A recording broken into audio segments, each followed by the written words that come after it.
welcome to another exciting episode of Way of the Brush with me, your host, Kris, aka the Name Butcher, aka Hey You, Get Off My Lawn, aka Kris, you are being creepy again. Way of the Brush, the most informative 120 minutes on the internet on the wargaming lifestyle. We'll talk about painting, terrain, conversions, and everything under the sun. So first-time viewers, we do a lot of painting talk as well as a lot of what's under the sun, meaning no topics are barred. We'll talk about anything and everything. So be warned. And of course, if you are attending live, you can ask your questions in the chat, whichever direction it might be in for you. And if you're watching this after the fact, you can submit your questions to kris@wayofthebrush.com. If you're going to send images, send them as attachments in the email. Don't send them off as links to other sites, because then I just won't bother doing it. It's annoying, and oftentimes it's because of the ads and, bull crap like that, and gibblygook, and, the sites that offer gibblygook, you know what I'm talking about. Also, you'll find waythebrush.com in the description below. Center hub of all the cinemas has links for all the social medias as well as Discord. Join us on Discord. It's a lot of fun. We keep the conversations rolling there. So if you really need help, feel free to join us there and ask your questions. And either myself or the other monkeys will help you out, as a lot of the monkeys are very experienced and very knowledgeable and are more than happy to share their knowledge with you, be it on whatever topic might be on hand. We got various channels for all sorts of things. It's a good time. We have a good time in there, and we have some laughs once in a while. Most of the time, we're very serious. It's very scholarly in the Discord. It's you have to see it for yourself. You can't just simply be shown the Matrix. You have, or you can't be simply told what the Matrix is. You have to be shown. I've completely fucked that line up. But anyway. Also at waythebrush.com, you'll find links for t-shirts. Want to get yourself a t-shirt? Look like a connoisseur of all that is good and holy in this world? They're wearing a Way of the Brush t-shirt. And of course, if you purchase yourself a shirt, send a picture of yourself in your shirt, and I will add it to the Monkey Shrine, which is also at waythebrush.com. And of course, a link for Patreon. Huge thank you to all my patrons. Without your support, this wouldn't continue on. Wouldn't be able to afford all the upkeep and all that stuff. So, you guys help me continue to do what I do.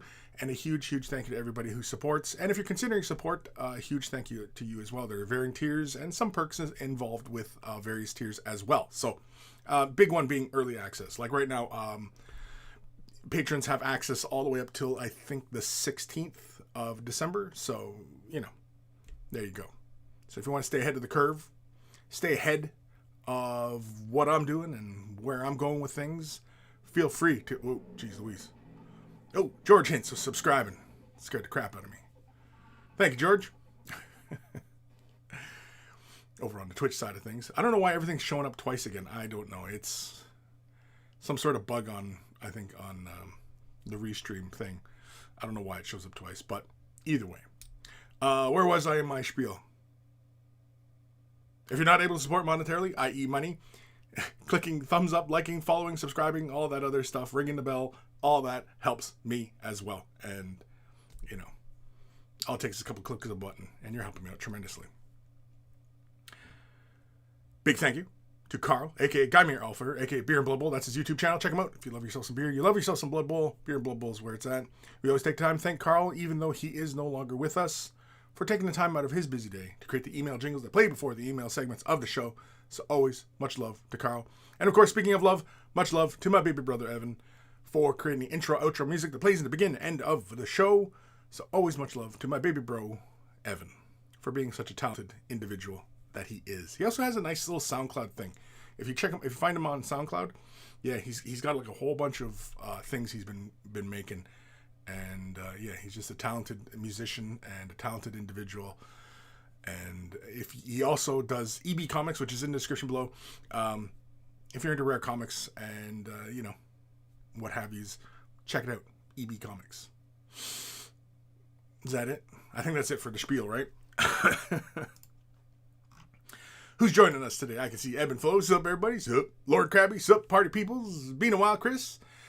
All hail our monkey lord. By the way, the last episode, Manfo was amazing. Yes, I thoroughly enjoyed the last episode. If you're not keeping up with Mandalorian, man, I don't know. I mean, we learn a lot about that little guy, right? Where's the little guy? Yeah, he's the little guy. He this is going to be a spoiler for everybody. He has a name. And, he does have a name. He's not just simply Baby Yoda or the child anymore. He does have a name. And, last episode was awesome. The episode before that was really great. The whole season so far has been really, really awesome. It's just been so much fun. I've been enjoying it. And, of course, it leads into a lot of speculation as to where Mandalorian's going to head, right? Because, we have so many different ways the show can go, right? Like, for one, okay, in the first season, when I can't remember what the character's name was, that she gets assassinated by the young bounty hunter. At the end, there was somebody approaching her body. Who was it? Was it Gideon? I don't know, but that leaves a mystery, right? Or was it who they allude to in the first episode? Spoiler, right? So we still get a story branch from that. Potentially they can go with that and you know what I mean, and have more stories told within that. The whole story arc with Gideon and with Bo-Katan and Gideon and how that all plays out, right? And then of course now we have I'm sure anybody who's even surfacely paying attention to any of this, Ahsoka. Now rumor was that Ahsoka may get a spin-off show, which would be kind of cool, I think. And especially if they continued on with who they have playing her and, telling the story forward. Because the way this episode goes, it's kind of like, well, we're reintroduced to her, and now where is she going, right? And we already know, if you're familiar with Rebels, the way that ends, we pretty much, already get an idea of what her quest is, right? And so I don't think Mandalorian needs to be the vehicle to plug all these holes or these plot things that are within the expanded universe of Star Wars. I don't think Mandalorian has to be that. I think that Mandalorian can be its own thing and tell its own stories. And just simply being the Mandalorian and, the child and their adventure. And I think it can stay within that, where he's pretty much on the surface of maybe all these other things going on, maybe. But I think, if they did an Ahsoka show, I definitely would tune into that. Because, I like the character, and being reintroduced to her in a live action form, which is a very first for this character, I think is really, really awesome. Again, if you're not watching this show, I'm sorry, but I don't know what else you're doing with your time. Chris Dilly, greetings to the glorious name butcher. Hope you are well. I am well, thank you. Yes, I am. Bill Tongue Boob. That's a fun name. Bill Tongue Boob. Hey, Chris. First time live with you. Really helped boost my painting this year, so thank you very much. Awesome. Well, I'm glad to hear that. That's the whole point of really this channel. The whole point. All the videos I create, Way the Brush and the Fresh Tips and any other goofy ass videos that I make, it's all about you guys. It's the only reason I do this. I don't do this for my own gratification, other than the satisfaction of helping people. But that's it. That's this channel. That's the whole goal of this channel, is to help you guys get better, get through difficulties, whatever it is that you might be having, as far as, pushing your painting to another level, or, just answering some really kind of, basic questions about painting, because I know there's many of you who have expressed interest in painting, but you don't really have the extended background on, the artistic side of things, right? A lot of you might be coming from, a more academic type of sense, or, you know, engineering, or, you know what I mean? Like, you just have, you've gone through other disciplines, but now you're at a stage in your lifespan where, you know what, geez, I think I want to travel the path of the artist for a bit. And this is your opportunity, really. I mean, for some of you out there who are, you know, computer engineers and just engineers, or, you know, laborers, or, you know, whatever's, right? And you don't really get to venture into the path of the artist.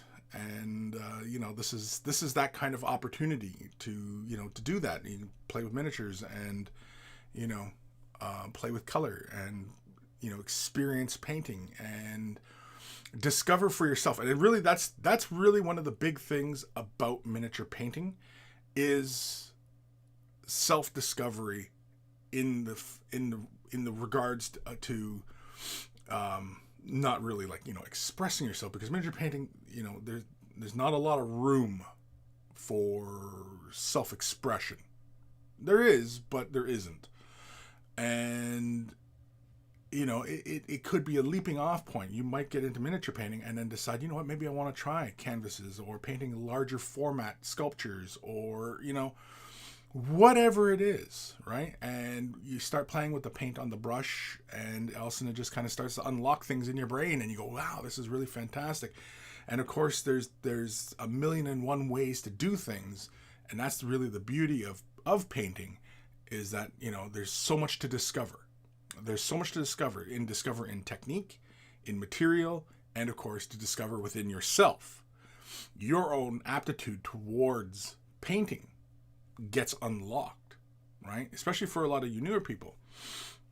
It's a whole doors open for you in your mind, and you're like, wow, what about this? And what if I played with this color and mixed it with this color? And how does this color sit on top of this color? And you know what I mean? And again, there's just so many different directions that, you know, painting can go for you, that, you know, again, it's damn near limitless. Damn near. So, and in some ways too, I envy newer people. You know, it's kind of like your first kiss kind of thing. You know, you always kind of remember the first, right? I remember the first time I started painting miniatures, and, you know, I have very fond memories of those, even though it was trying and I didn't have all the materials or good brushes or anything like that. You know, I did not have a lot of money when I was young, and, you know, acquiring these things was few and far between, and so I had to make do with what I had, which is why, you know, I get into this mindset that I fully encourage people to explore painting, and especially even those of you with very scarce resources to put towards this hobby. Continue. Don't feel like you can't do what others are doing just because you don't have the money to buy the latest paints or the newest brushes or whatever. That does not matter, because when you begin to master the materials you have on hand, you're mastering, and, you know, you're innovating in a sense, in a lot of ways, because you don't have ready access to certain things, so you have to innovate. And that's where a lot of ingenuity comes from, is, you know, necessity is the mother of invention, right? And I'm always on the lookout for the people who, you know, who do struggle, or who don't have the resources to put forward, you know, to buy all the paints. And I've said many, many times, you know, the paints and the brushes, they do not make you better painters. They don't. They just don't. Get that out of your heads right now. Just because you have a certain paint set, just because you have a certain paintbrush, those are not criteria for becoming better at painting, right? Time, practice, and perseverance. The 3 Ps. I made a short little video about that recently. The 3 Ps, the 3 things that are going to make you a better miniature painter. And, you know, if you are, you know, having to deal with a minimal amount of materials and tools and things of that nature, you're going to innovate new ways to do things. You might also reinvent some things, and, you know, but you still will learn and you'll progress quickly. And as opposed to somebody who already has all the the resources to buy all the paints. Well, you're not really struggling to learn anything. In fact, it's a shortcut to thinking. If you have you're painting a blue model and you have all the various shades of blue, well, you just automatically just go through them.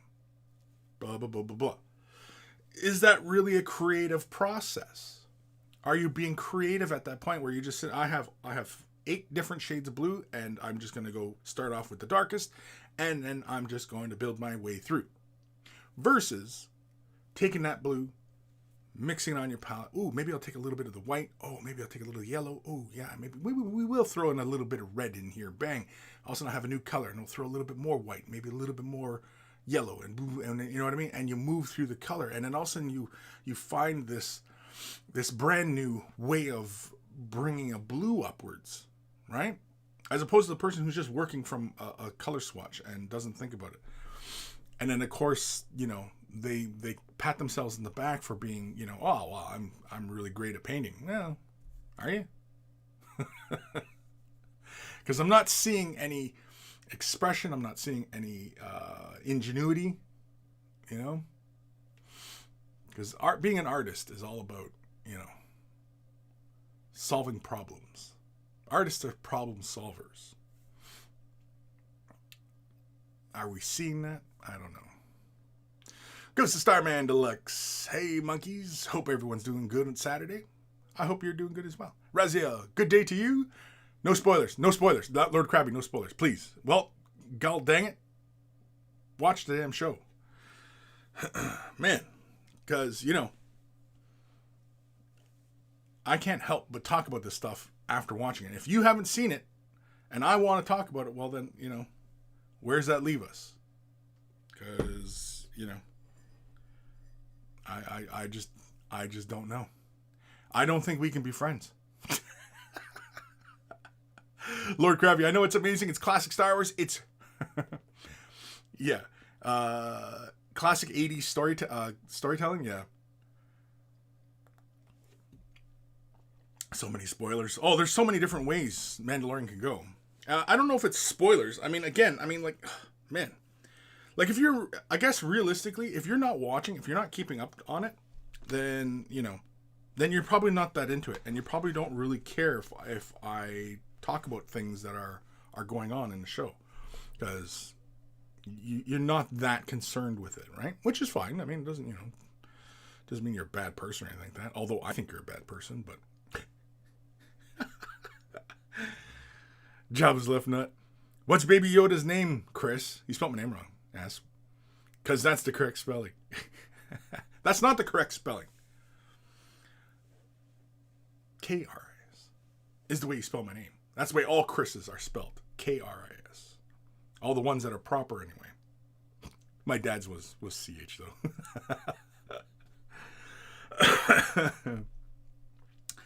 Lord Krabby, yeah, Throne. Yeah. I if they do an Ahsoka show, then that's what it should be, right? And I had seen, well, my son had told me about it because he's really into the whole, where does the story go, and trying to, it's kind of like trying to stay ahead of the story kind of thing. Instead of just watching the story and letting it unfold before you, he kind of wants to know. And I think that's a generational thing, right? Whereas I'll just watch it and see where it goes, and I'll judge it on what I've seen, as opposed to what I haven't seen, right? And I think this generation currently is judging things on what they expect, on what they haven't seen, and what the little and placing a greater significance on the tiniest little thing, when that's not really the big picture. You're not looking at the whole picture. To take a larger view of the universe, you have to see everything. Anyway. Farseer Indriel.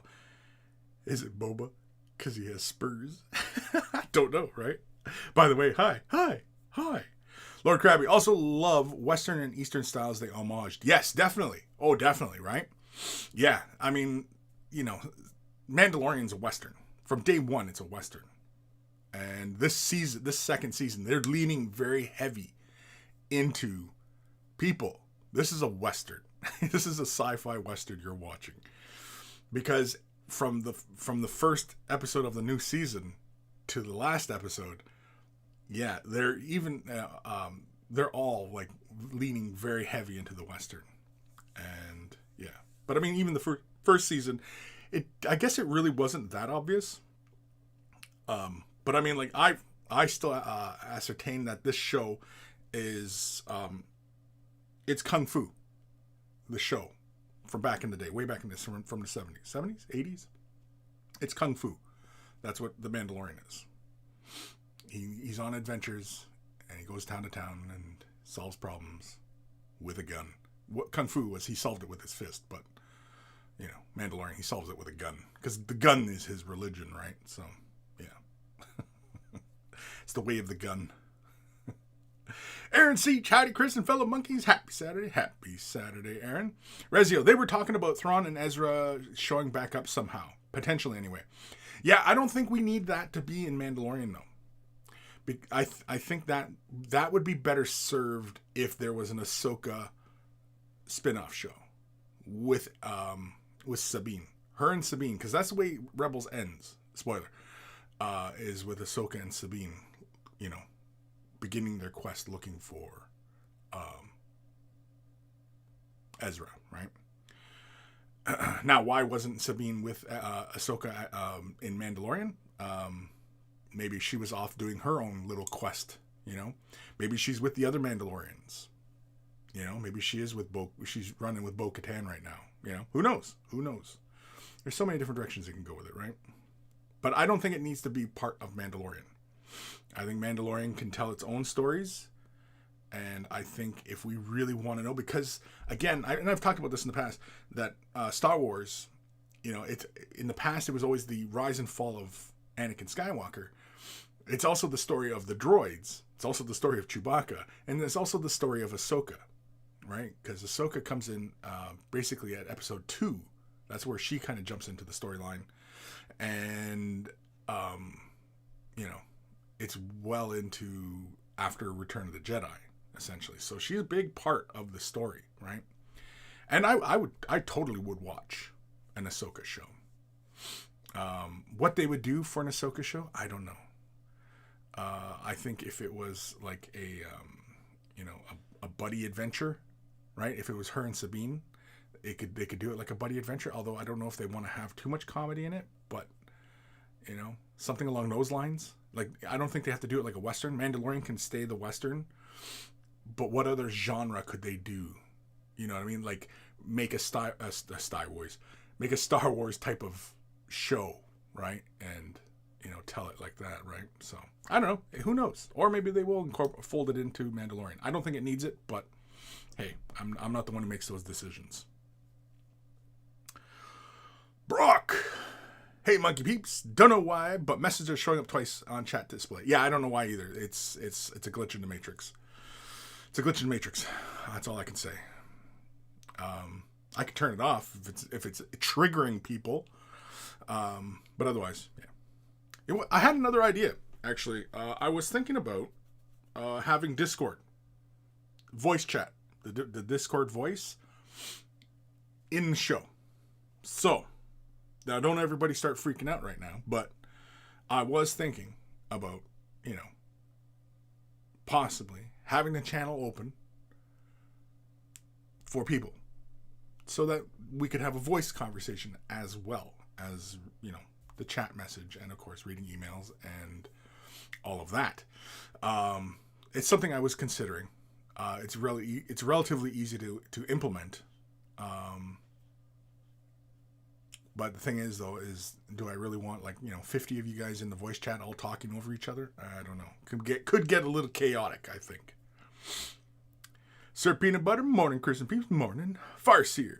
By the way, as an Eldar fan, it made me happy you starting up Jane Czar. Thank you. Yeah, Jane Czar, we're getting near the end phase. I really only have just a few tiniest of details, like gemstones and stuff.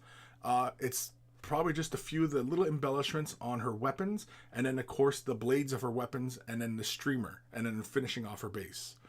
But yeah, so everybody right now, patrons have access all the way up to what did I finish off with? Oh, doing the handles, the staff, her hair tie, and the handles of her tricycle thing. I can't remember. Tricycle?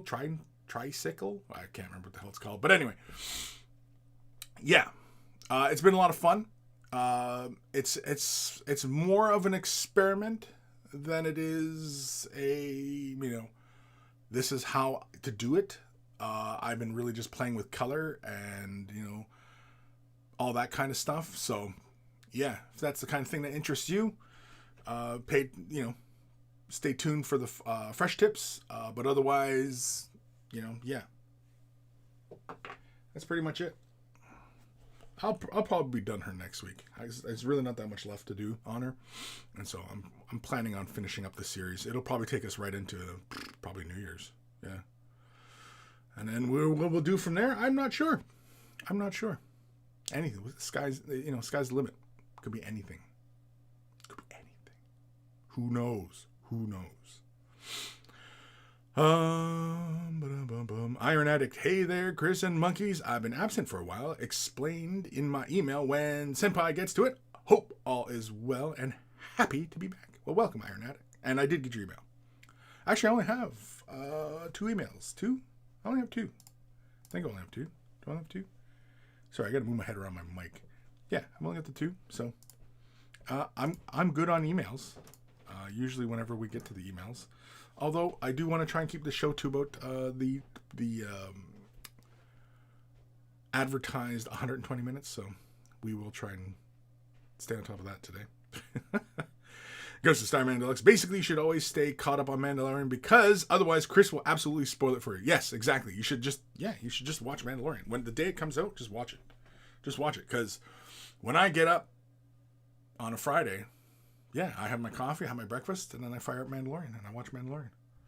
And I enjoys myself. And I grab my little baby Yoda and I sit there and he sits on my lap and yeah, I play with him while I watch the show. My lightsaber in one hand, my baby Yoda in the other, watching Mandalorian. Yeah, I got this little guy. He's a lot of fun. Try not to knock all my crap down. Yeah. He is just too damn cute. Hold on, I gotta make sure I'm in frame here. Yeah, there we go. Little baby Yoda. Well, anybody who... yeah, Lord Krabby, there you go.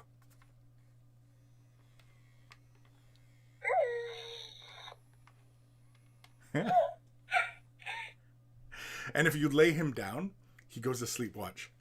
Okay, go to bed.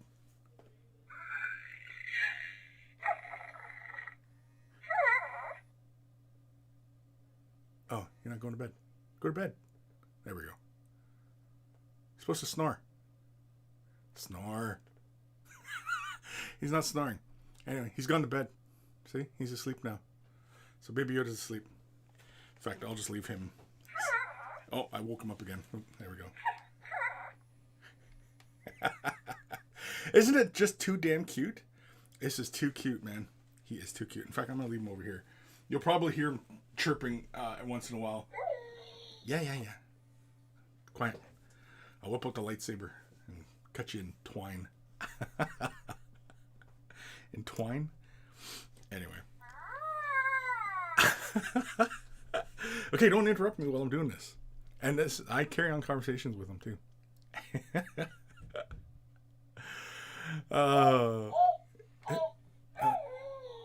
And when you stand him up, he moves.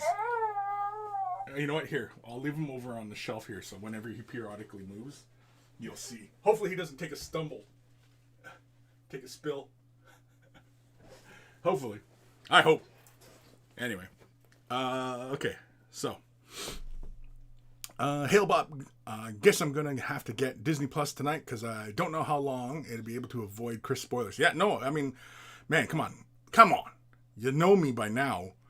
I'm all about the Star Wars, and I can sit here and talk Star Wars all the frickin' day till you're blue in the face, for God's sakes. Old Man Logan, hello, Kris and monkeys. Hope everyone is healthy and happy. I hope so as well. And thanks for joining in, old man. Old man? He's really not that... I think he's like... He might be a year younger than me or older. You're not that much older than me, I think. But anyway. Raziel, I guess it's very good one. A very good thing one of the principal actors in the Mandalorian costume is John Wayne's grandson. Is he? Okay. I have finished Rebels. All good on the spoilers there. Rebels was good. I enjoyed Rebels.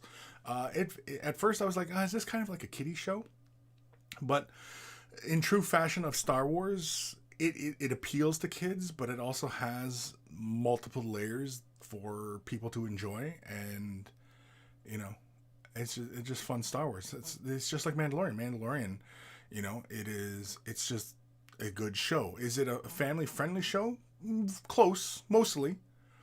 I don't think little kids need to be watching it, but, you know, because, I mean, it is people getting shot and stuff like that, right? So, but, I mean, for all of you out there who are okay with people getting shot as opposed to seeing a nipple, you know. Oh, man. Ghost Starman Deluxe. I need to watch Rebels. Seems important. Did you watch Clone Wars? Watch Clone Wars and then watch Rebels. If you're not up on all your Star Wars, at least as far as, you know, cinematic stuff is concerned. Lord Krabby, they are Star Wars purists for me and your son. Still upset they scrapped so much book lore. Yeah, I gotta see everything though. Just enjoy the ride, but Star Wars are trying to fix past mistakes. Yeah, I don't know if that's entirely necessary, although, you know, I suppose, because I mean, like, with fixing previous, you know, plot holes, we wouldn't have got Rogue One, which was a really fun film. I really enjoyed Rogue One.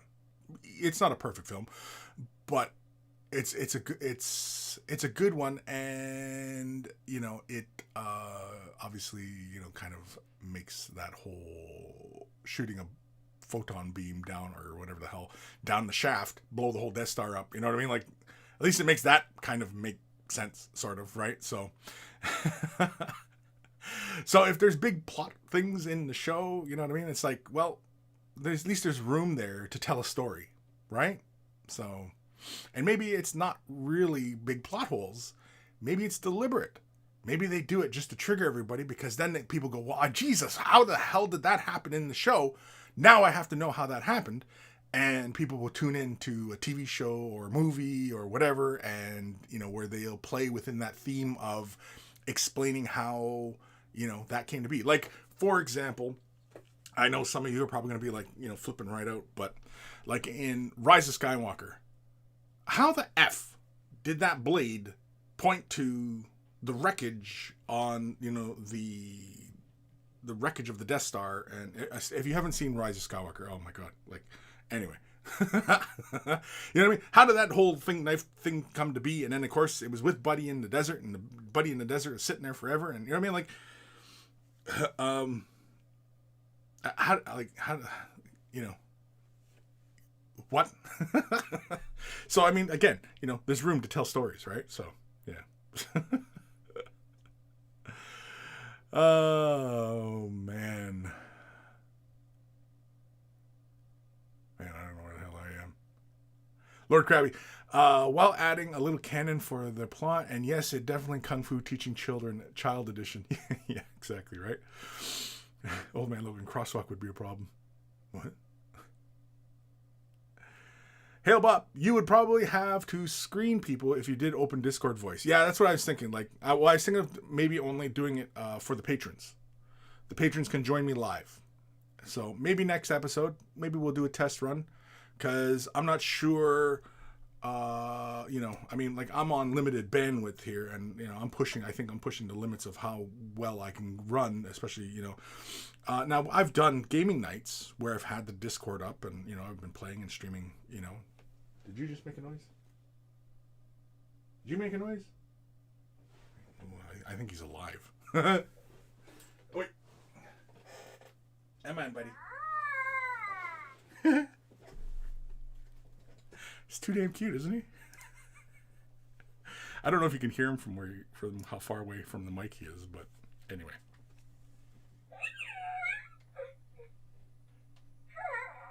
afraid he's going to take a tumble when he does that.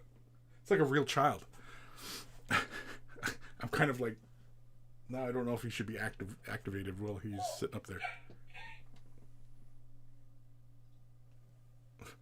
Anyway. I know, I'm all concerned about a fucking toy. I love that sound. Saleswoman from Hell. I'm only 27 minutes late. Yeah, no problem. Well, it's 36 by the time I read this, so you're 10 minutes. Lord Grabby, yeah. I think you dropped the second R in the name. I think it's that first part, but then drop the second R in the second part. I think that's how you spell his name, if you were to spell it phonetically. Hail Bop, that's neat. Yeah. TH, hi monkeys. What are y'all doing? I've been painting almost nonstop since I got my copy of the new Blood Bowl yesterday, trying to decide on color schemes. Yeah, that's a tough one. Because, I mean, like, you can go, like, with a made-up color scheme, right? You can just make one up, which is kind of tough, making up your own color scheme, something that looks, fun. I mean, I would highly recommend, depending on where you are in the world, and if you follow any sports, then, paint them like your favorite team. Or, because the game... Jeez Louise. Oh, Mike. Thank you for subscribing, Mike. Because the game is kind of modeled pretty close to American-style type of football, then you could, model your teams after NFL teams. Any era. I mean, NFL's been around for 100 years, so, there's a lot of room there. Of course, there's CFL, which CFL team colors are pretty close to some American ones. And of course, you can go with college teams, in the U.S. But it doesn't end there. You can also, imitate basketball, football, or baseball, even soccer, other European football, and, imitate those color schemes as well. I find with the soccer ones, though, it's a kind of just a uniform kind of color, at least from whatever I've observed. It always seems like there's always like just one color to their uniforms, whereas baseball tends to be a lot of white. Basketball, it's just kind of two colors kind of thing. Whereas football, because they're decked right out in football, right? They got the helmet to the shoes, right? And, and of course, the Blood Bowl, they're modeled, after NFL. So, you might as well just borrow from an NFL. But I mean, the beauty of that, though, is there's plenty of wiggle room to play with the color schemes, right? I mean, New England Patriots, you could, their colors, you can pick an era and, play with those colors. Personally, I mean, I was thinking of doing the new Nobles from Blood Bowl. I was thinking of doing them like Patriots, but the previous uniform color with the silvers, I was thinking of doing them with that. So, yeah. Whereas the new color scheme, they don't have silver in it. I think the helmet still might be silver, but yeah. Anyway.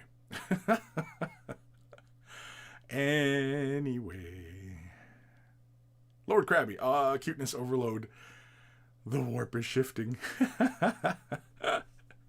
Saleswoman from Hell, the eternal dilemma of all babies. Yeah, exactly. Jabba's left nut. That's one ugly sex doll. Aww. Of course, Jabba had to take us into a really weird turn. Oh, Jabba. I don't know what to say after that. I've got nothing. I've got nothing for that. That's crass, my good sir. That's crass. I'm just gonna flat out and say it. It's crass.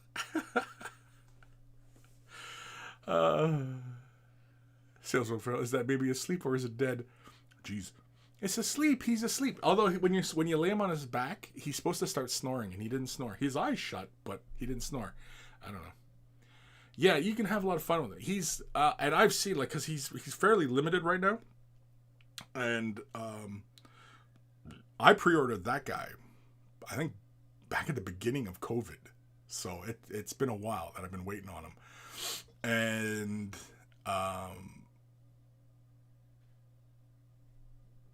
he's not as big as, like, you see some of the big Mattel ones and the Hasbro, there's like a big plushie version, and he's about half that size. So he's really not that big, but he's still a decent size. And he's a lot of fun. And I want him because he's animatronic. I mean, he moves. And if you do pat him on the head 3 times, I think, he does like his little force thing where he'll, Yeah. Instead of talking about it. Do it.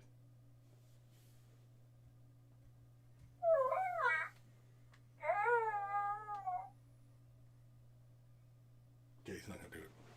He's stubborn little guy. He's stubborn. And if you watch the show, you'll know why he's stubborn.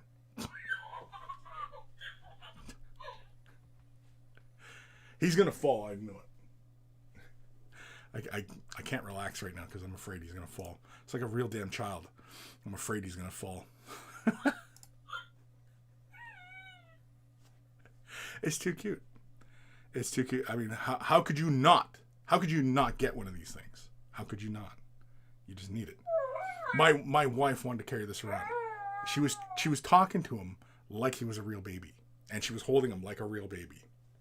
My dog hates it because it was sucking up all of our attention, and she got really jealous, which is kind of hilarious. But my dog will get jealous at a drop of a hat, so yeah. No fucks given. Can't understand whether to plug in the blue wire or the red wire, but eat the hell out of your children. Fuck around and find out. Yeah, exactly. Oh, that was a great episode. And I had seen that, there was some sort of dust up about the whole thing about him eating the little eggs and stuff. And it's like, fuck off. Like, shut up. But anyway. Lord grab me, these are trying times, yeah.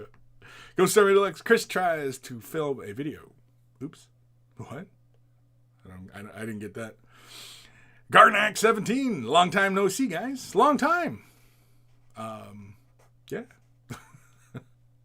Ghost Star Deluxe. Kris tries to film a video. Baby Yoda eats the Mephisto red shirt. Shit or shirt? Hopefully you meant shirt, not shit. Mephisto red shit. Yeah, I took a picture of or video with him holding a brush, but I totally missed it. I should have had him holding the Way the Brush, because I have a Winsor Newton Way the Brush, and yeah, I should have had him holding that. In fact, that might be his permanent spot. He's pretty much just obscuring everything else behind him. Even the Space Marine beside him. I've got Henry Cavill there beside him, and yeah.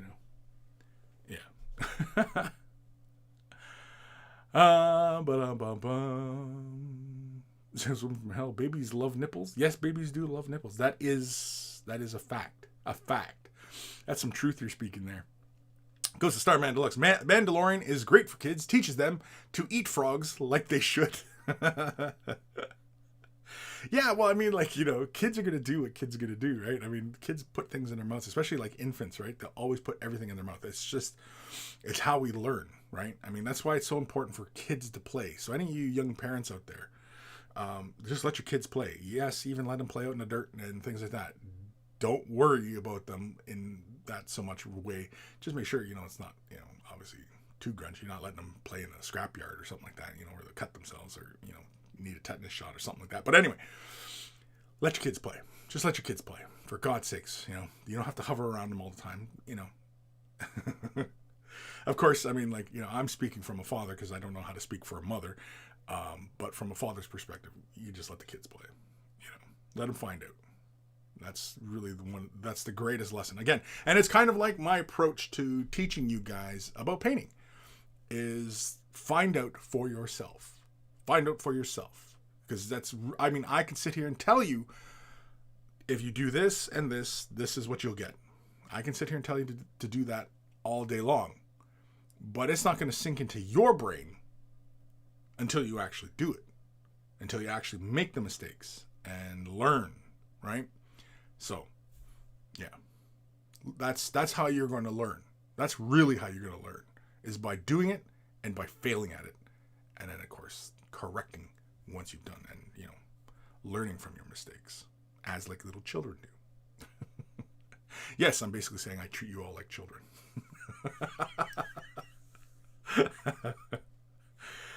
Oh, man.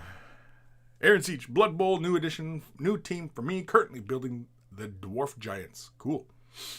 My wife took an interest in Blood Bowl, and she is a Dallas Cowboys fan.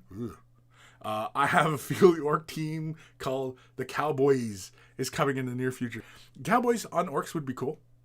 Because it would be nice and contrasty, right? The white and silver with that, with the, what is it, kind of like a navy blue? It's not like a mid-tone blue. It's more of a navy blue.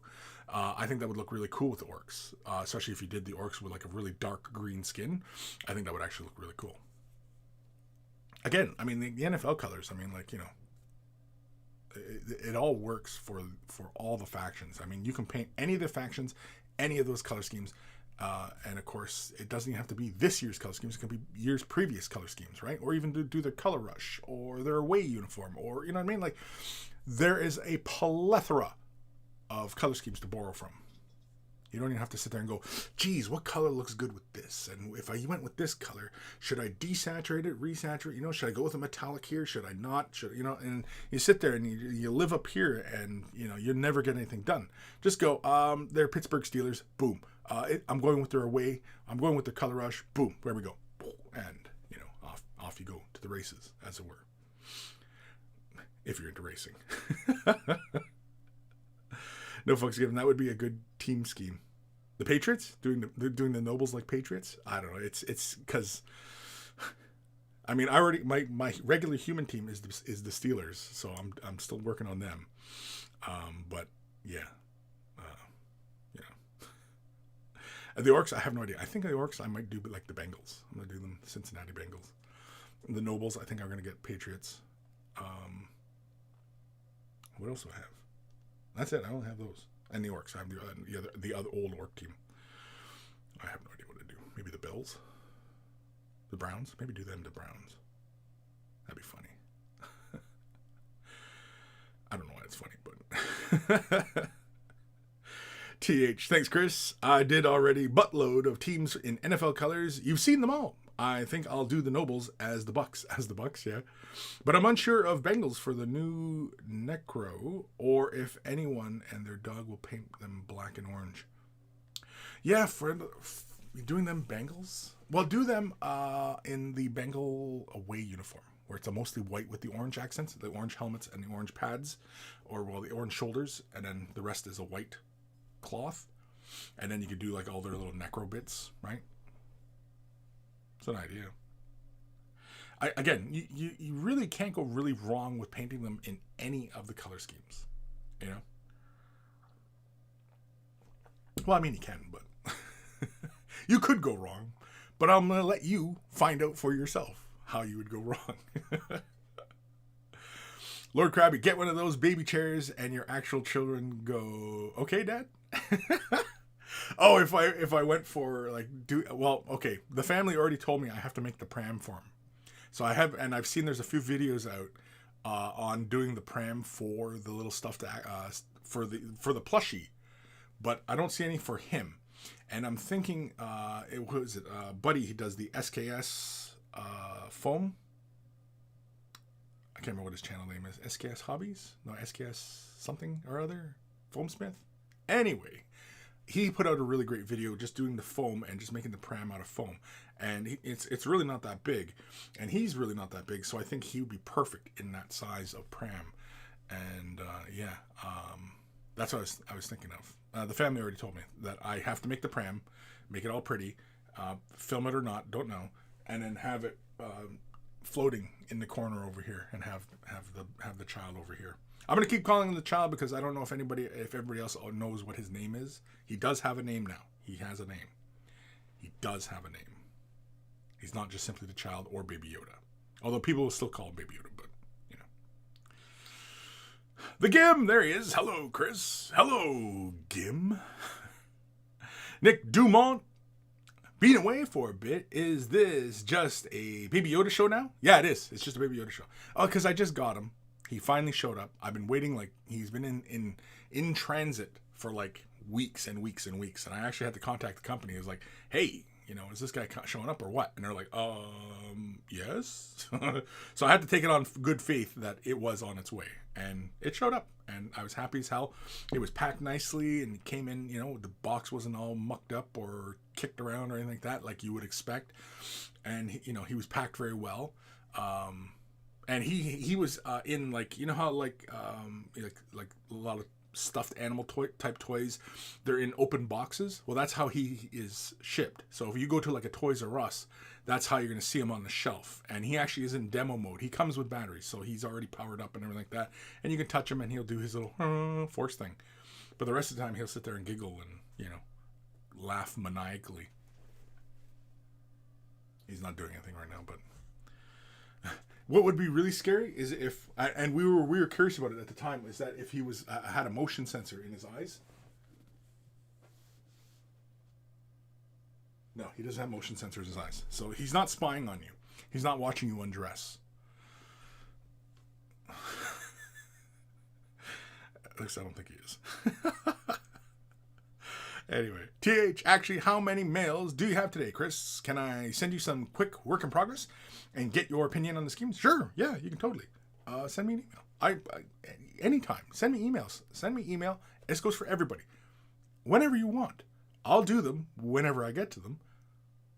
But yeah, send them whenever. Whatever. Your work in progress. You want some help or you just want to show off what you're working on? Feel free to send me an email. Feel free. I welcome any and all email. Again, the show, it's all about you guys. So if you guys didn't bother tuning in, didn't ask questions, and just sat there like a bunch of bumps and made me sit here and dance like a monkey, I mean, I probably wouldn't do the show. But as long as you guys keep asking me questions and as long as you guys need help, I will continue to do this. Otherwise, I wouldn't. I just continue to do my own thing. Hell, I might even just shut the channel down altogether.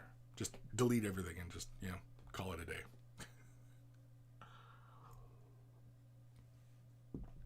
Raziel, caught up to live again. Yeah, I really like Rogue One, but not perfect, but good.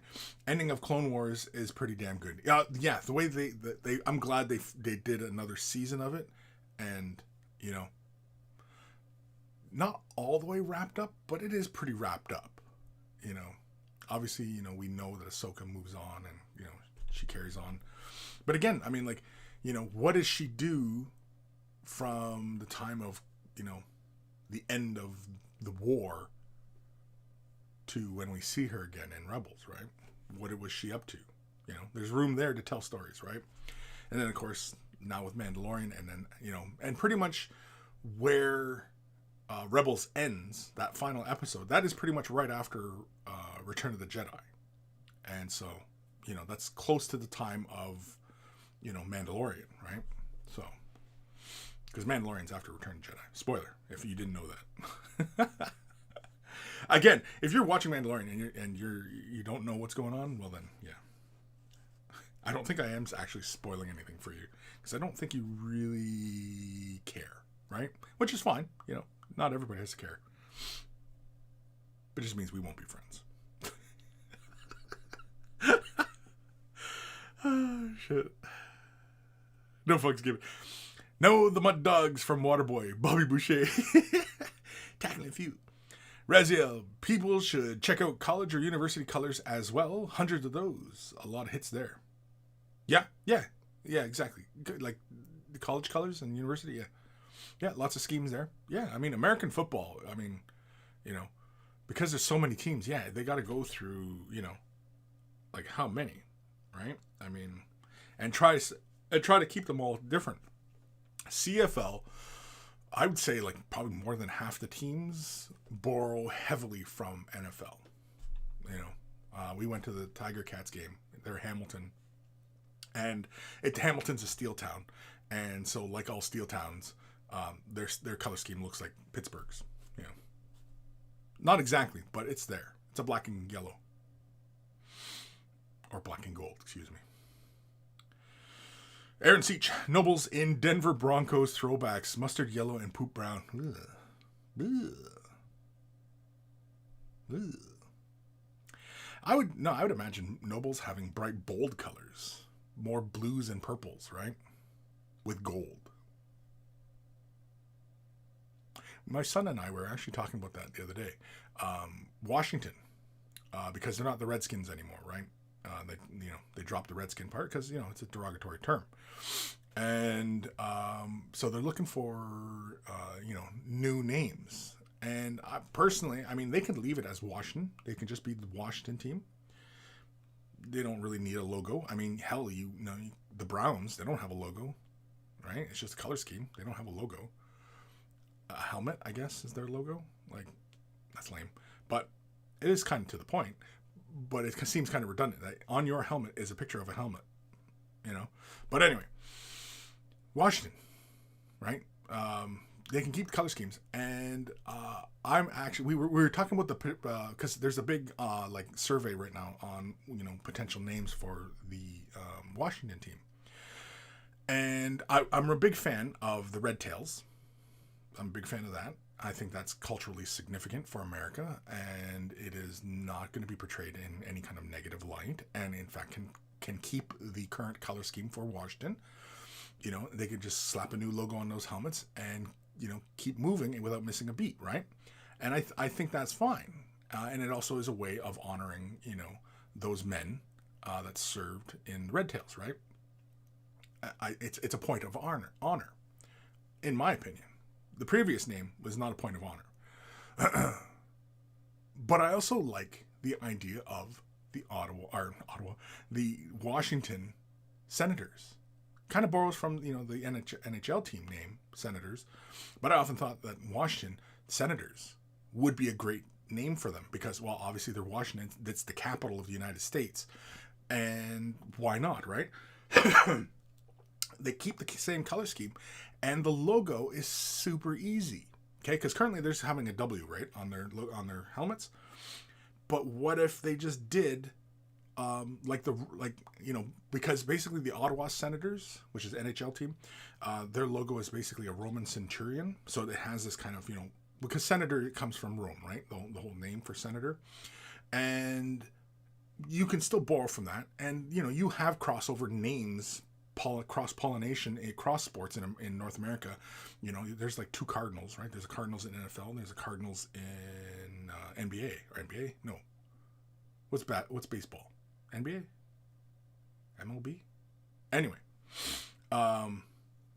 So Washington Senators, I like the idea. And all they have to do is put the laurel on their helmet. The laurel becomes part of the logo. So it'd be a W with the laurel.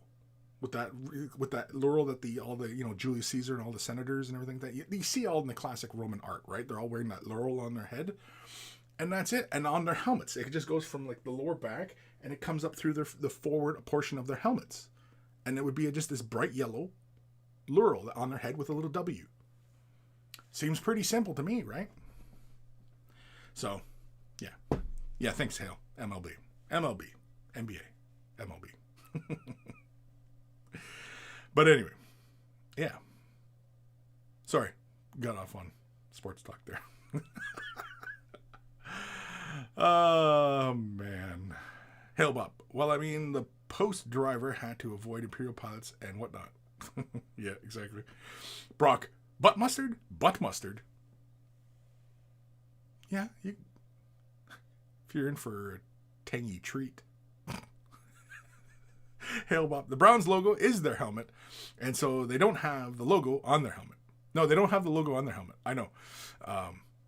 But yeah, they don't have a logo. Everyone else has a logo, but the Browns don't have a logo. And,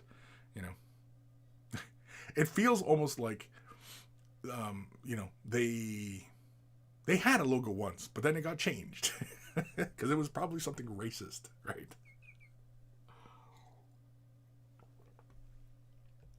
Goes to Starman Deluxe. Heck, you don't even have to stick in American football teams for inspiration. Plenty of other sports have appropriate schemes. Basketball, soccer, football, or whatever we call it here. Hockey, rugby. Yeah, exactly. That's what I said earlier. Like, it doesn't have to be football. It can be, baseball. Although baseball tends to be a lot of whites. Basketball, it tends to be solid or, two colors. Soccer, I from what I've observed, I don't watch a lot of soccer, but from what I've observed from soccer is the uniforms tend to be just one solid color. I think basically because so that you can see which side from, like, obviously people are sitting like half a mile away from it, right? And you can, he's red and he's green and yeah, well, so it's easy to see, right? I don't know. I'd imagine that's why.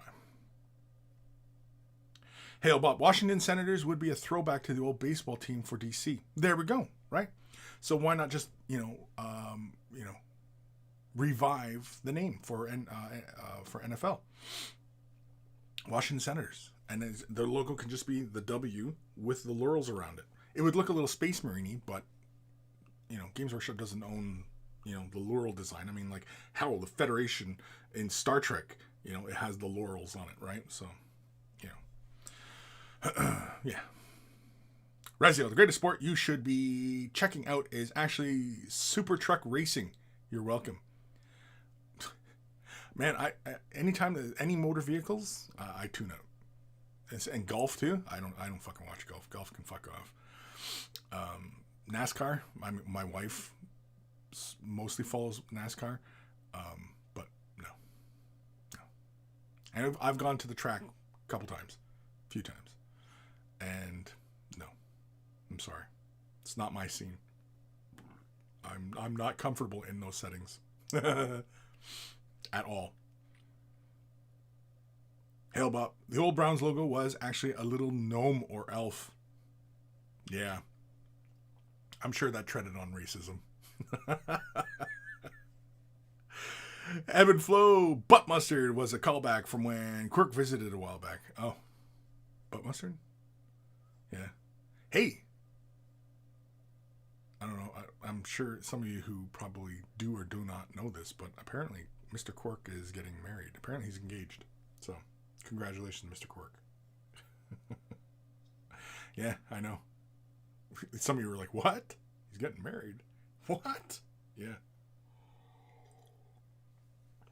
Daniel Horton. Yo, how everyone doing? And we talking about the new Mandalorian yet? Oh, that was like, man, holy crap, it's already after 1. That was like half hour, 40 minutes ago, man. I think we started in on Mandalorian. We were talking Mandalorian because I got the baby right there. He's sitting right there. He's active right now. He's just not doing anything. Do something. I'll get the lightsaber. Oh, bad kid.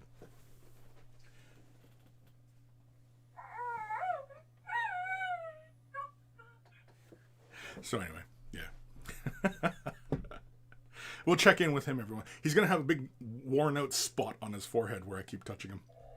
Oh, there he goes. He's using the force now.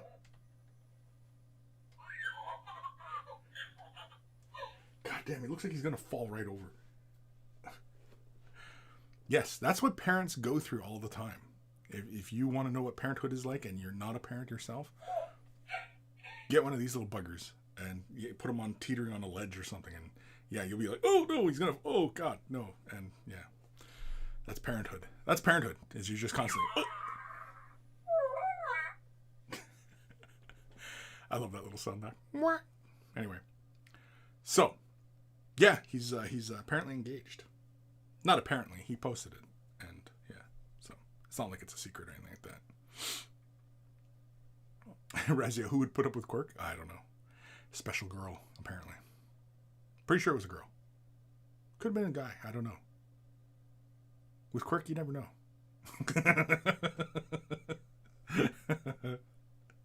Hey, Kris, did you buy any of the McFarlane 40K figs as well? No, I did not. I did not buy any the McFarlane ones. I just haven't gotten around to it. I'm still kind of not into them. Yeah, I don't know. I mean, I would probably just buy one just for comparative sake. But I mean, like, the price tag is fine, but yeah, no. I mean, and I have another one of the Bandai's coming in. I only bought one.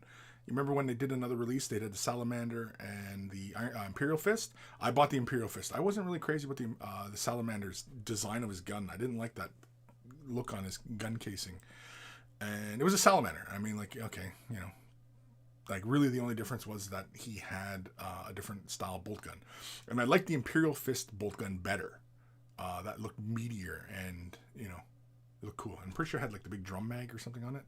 Or it had a grenade launcher, right? Something like that. Anyway, Imperial Fist, got the Imperial Fist. He's coming. That probably doesn't show up until I think they said April. So, yeah, it's gonna be a while, but that's fine. Pre-order, right?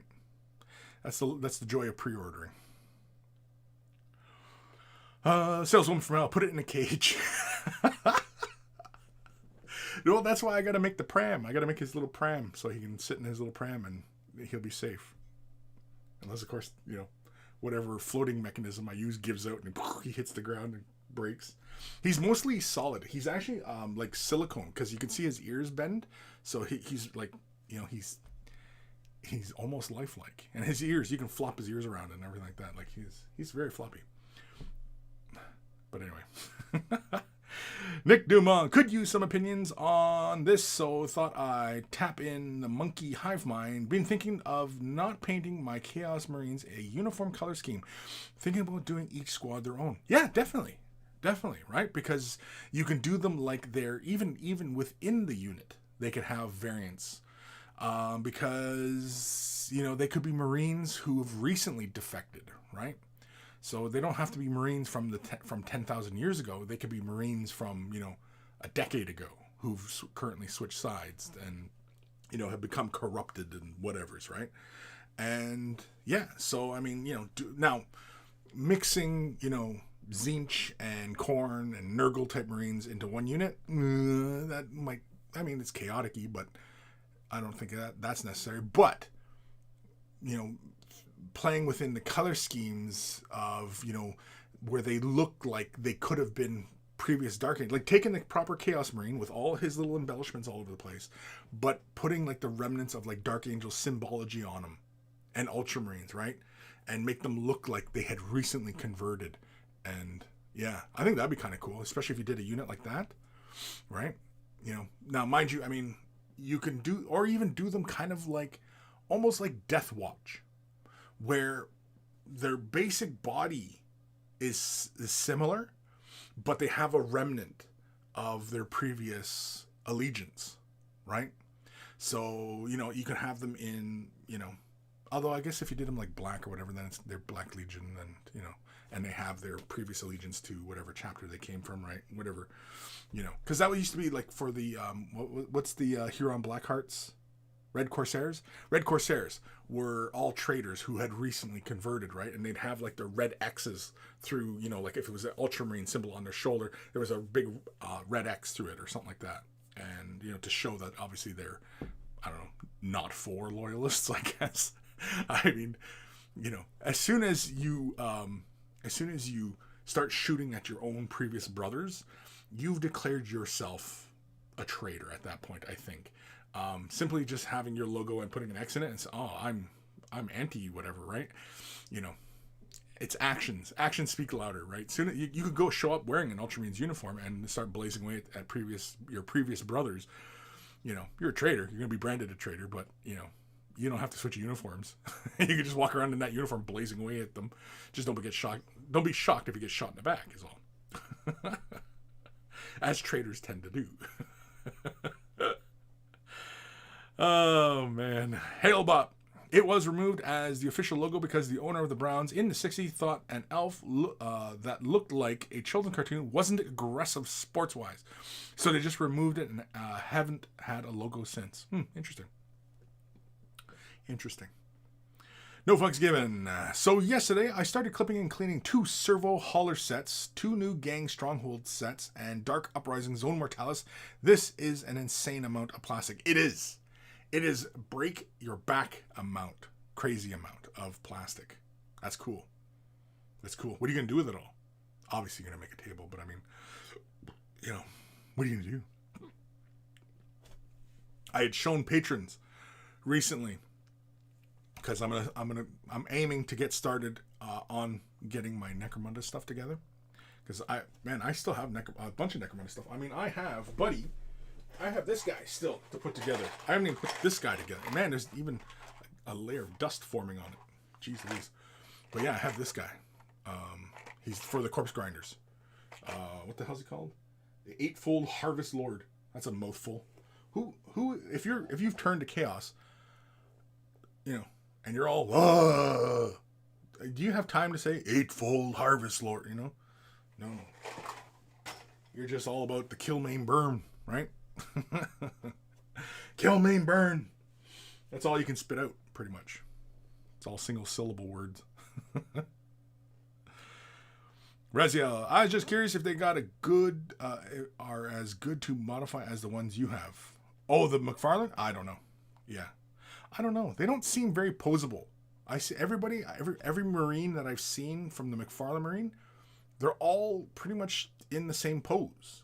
Whereas the Bandai one, you see him in bazillion different poses. And I'm just wondering why you don't see the McFarlane one, in a lot of different poses. Is he really not that poseable? Because it says that he's got like half the articulation. But that should still afford you some movement, no? I don't know.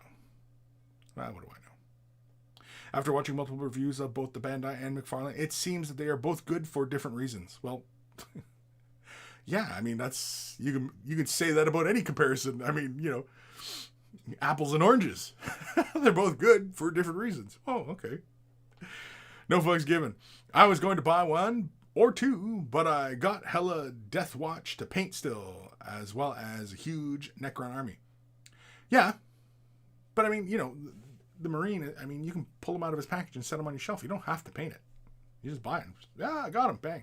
Put him on your shelf, I mean, you don't have to go to the lengths I went, like even for my Bandai Marine, which I still have yet to repaint, because I am going to repaint him. But now I'm thinking that I want to, do the icons on him, because I'm gonna do this Bandai, this Marine. I'm gonna do him as a Crimson Fist. I've flat decided he's Crimson Fist. And then if the Imperial Fist, when the Imperial Fist shows up, I don't know if I'll repaint him. He may stay in Imperial Fist. I might weather him and build upon his painting, but yeah, I think he'll stay Imperial Fist. My loyalties are with Earth. No fucks given. I was going to buy one or... Oh, I already read that. Ghost Starman Deluxe. I'm calling it right now. End of today's show will be the child force choking Kris. I should... When he does that force thing, I should... yeah. Anyway. No fucks given. Red Corsairs is Mashup Legion. He even holds gladiator bouts between warlords or whoever gets to command that warlord's troops, as detailed with the Dead Sky Red Black Sun series. Okay. Reziel, at $20, I will definitely buy a McFarlane fig or two. I can't justify the price tag on the Bandai ones and have seen that they have some negative aspects. Sure. Yeah, the McFarlane ones, I mean, the price tag is pretty good. That's action figure price tag. Again, though, I mean, I can't speak from experience because I have not picked one up. But, I don't know, something about their proportions. It's all in the proportions, especially like the Necron. The Necron looks weird to me. Bandai went for a 1-to-1 translation, whereas the McFarlane one, it's kind of that instance of we want a job done. Here's the quote. Can you do it cheaper? And then McFarlane came in and said, we can do it cheaper. And you know what I mean? So it feels like that kind of thing. I'm sure it's not, but it feels like it's that kind of thing. Like, we want this. Oh, that's really great. Can you do it cheaper? And they went, no. McFarlane said, we'll do it cheaper, and here's what you get. You know what I mean? Does that make sense? I don't know. But anyway. Reziel, I buy a lot of Bandai products that are much better priced than the Marines, and you get way more, and they do way more. Well, it would be nice if the Bandai Marines, they sold them like the Star Wars kits. They should have just packaged them and made them just like the Star Wars kits, because that would have kept their cost down. Because the cost is high because they have to be assembled, so they have to pay for those man hours. They have to pay for that prep of painting on them, right? Slapping the decals down on them. You know what I mean? There's all sorts of work that goes into each figure, and I think that's a mistake. They should have done them just like they did the Star Wars kits, where you assemble them yourself. Like, I've got like C-3PO. And I'm not going to have to do anything. I can just simply snap them together, which I say simply, but I mean, like, I still have yet to put them together. But anyway, and he's going to look right like an action figure, and he's going to be posable, and there's no reason why that Bandai Intercessor shouldn't have just came in a box, in one color plastic or in multiple colors if they wanted to, where we had the option to do everything. And then that way, as we were assembling, we could have left him as sub-assemblies and painted him whenever color schemes we wanted. And, And I don't know why they didn't go that route. I don't know why. But yeah. Anyway. No fucks given. Fuck, Marry, Kill, Mandalorian Edition, Cara Dune, Bo-Katan, Ahsoka Tano. Oh. I was wondering what. I thought the fuck, Marry, Kill. I thought you were talking about Kill, Maim, Burn. Like, I thought there was a play on that. I was like, Kill, Maim, Burn. And it was fuck, Marry, Kill. Fuck, Marry, Kill. Marry, Kill sounds like an actual name of somebody. Fuck, Marry, Kill. Marry, Kill. Marry, Kill. Holy crap. And I haven't touched anything today. I just been coffee and lunch. That's it. That's all I've had. Okay, so what was it? Fuck, Marry, Kill, Cara Dune, Bo-Katan, Ahsoka Tano. I don't know. So I wouldn't kill any of them. Getting freaky with Ahsoka Tano, especially if you can grab her by her antler thingies. Sure, why not? What a weird question. That's weird. Kill, yeah, I wouldn't kill any of them. I wouldn't kill any of them, and I sure shit wouldn't marry any of them. So really, it's only the first option that would, and yeah, so it'd be yes.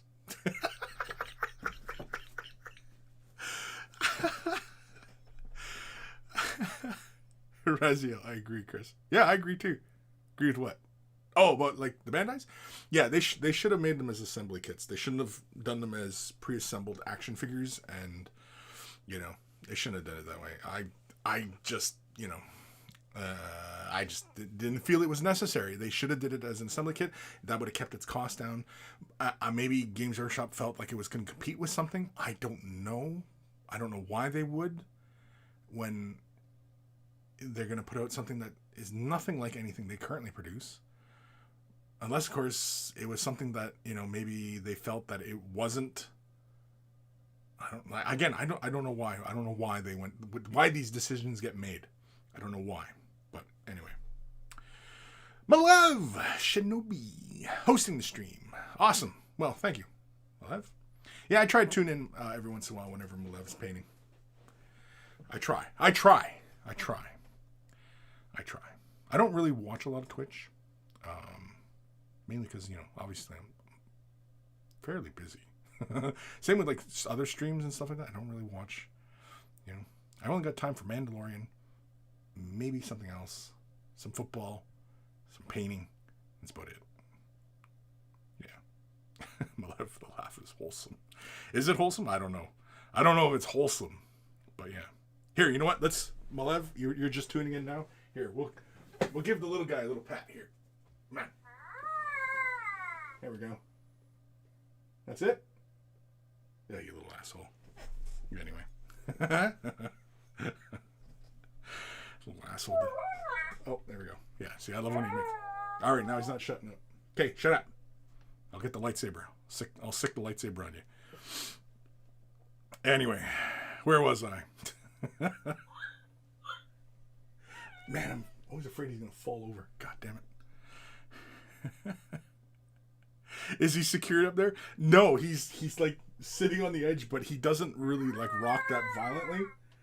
But yeah, the sphincter does tighten up when he starts leaning really forward like that. It's kind of like actual kids, It's kind of like, is he going to fall? And yeah. Okay, stay still. Stay. Bad little baby.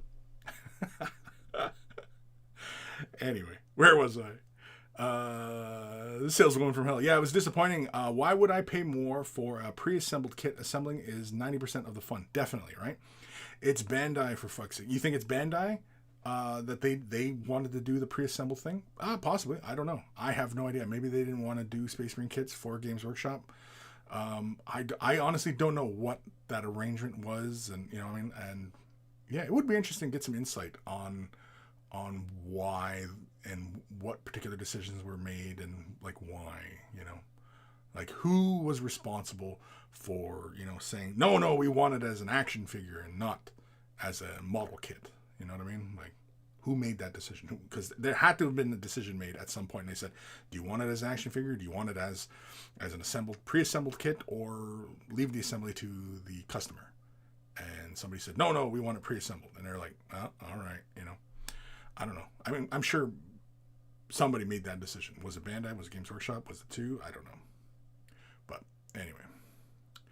Raziel, I've built that 3PO. He's awesome. Can be a little tricky to stand. I'm magnetized to heat. Oh, really? Yeah, so I got 3PO. I want to get the black one. I want to get the black 3PO. He's getting expensive. I got to hurry up and snap him up because his price is going up. But yeah. No fucks given. Kris, fuck, and fuck. Yeah, pretty much. Because, I'm a lover, not a fighter. Well, no, I do fight, though. So I'm a lover and a fighter. But I wouldn't kill. And, yeah, so the options were fuck, marry, kill, right? And, yeah, killing? No, all 3 of those? No, I wouldn't kill any of them. I wouldn't want any of them dead, right? Marry? Again, no, I wouldn't marry any of them, I've been married 20-some years, but I am not for marriage. It's an unnecessary institution these days. And fuck, well, I mean, why not, right? Good time's good time. Go start with that. I don't think Kris understands how fuck, marry, kill works. No, I don't. I mean, I do get it, but I don't get it. There's a lot of things I don't get. I'd like to think I'm pretty smart, but there's a lot of things that I just, I don't understand. They perplex me. Hailbot, Bandai had a regular figure line called Bandai Spirits. Yeah, I'm pretty sure that's what this is actually labeled under, the Bandai Marine. I'm pretty sure he's labeled under the Bandai Spirits.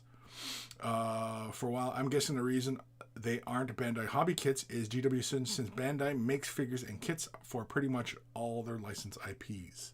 Yeah, I don't know. Unless Bandai is not licensed to do kits, maybe that wasn't a thing. I have no idea. Again, some insight into how all these decisions got made.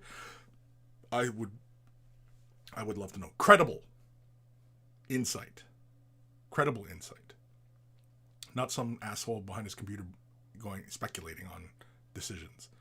I want an inside source. So either we have to pick up our English or our Japanese, because I'm sure somebody knows. Somebody had to have been in there for the meetings. Rezio, I don't know where you purchase your child, Kris, but I have seen them in person at Walmart and Target for people who are looking. Yeah. But you're in the States. And this is Canada.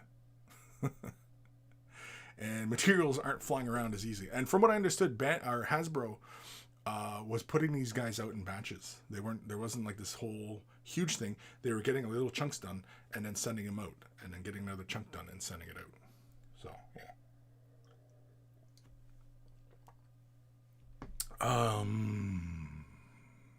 Salesman from Hell. No, I mean, it's Bandai. Bandai equal Gundam. So the first option would have been to make it as a assemblable kit. Assemblable? If it's pre-assembled, why go to Bandai at all? Right, exactly, right? Like, yeah, you just go to anybody. Well, this is why they probably went to McFarlane. Because I'm sure the Bandai deal was probably a couple of years in the making. And the McFarlane one probably, I mean, they announced it like a year ago. And they already had like, pre-production sculpts ready. So I imagine they probably got through it pretty fast, right? But I mean, again, I can't really compare the two, so until I pick one up. And I'm not really in a rush to pick one up. Even despite the price, I'm not in a rush to pick one up. Again, I'd probably only buy one just for comparative sake, Aaron Seach, Bob is going to make an attempt on Baby Yoda. It wasn't murder if it was a happy little accident. Oh yeah, Bob might push him off, eh? He stays. Grogu's taking his place. Because now only Bob's head is just peeking through, right? Oh, well, same with my bobblehead. So maybe it's going to be a team effort between me and Bob. We're going to push Baby Yoda off.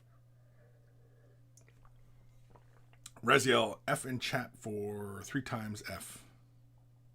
Huh? Both GW and Bandai are very well known in their communities for frustrating business or release choices. I mean, that's anybody, right? I mean,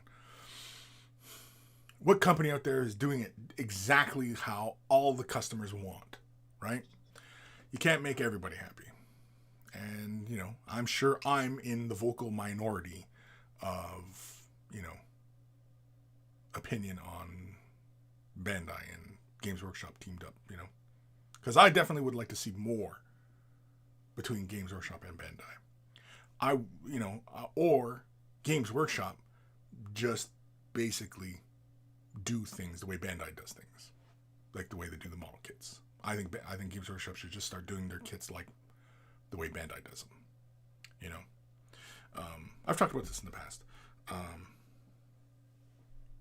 If I'm buying a Land Raider, sell it, you know, as, you know, a blue plastic kit.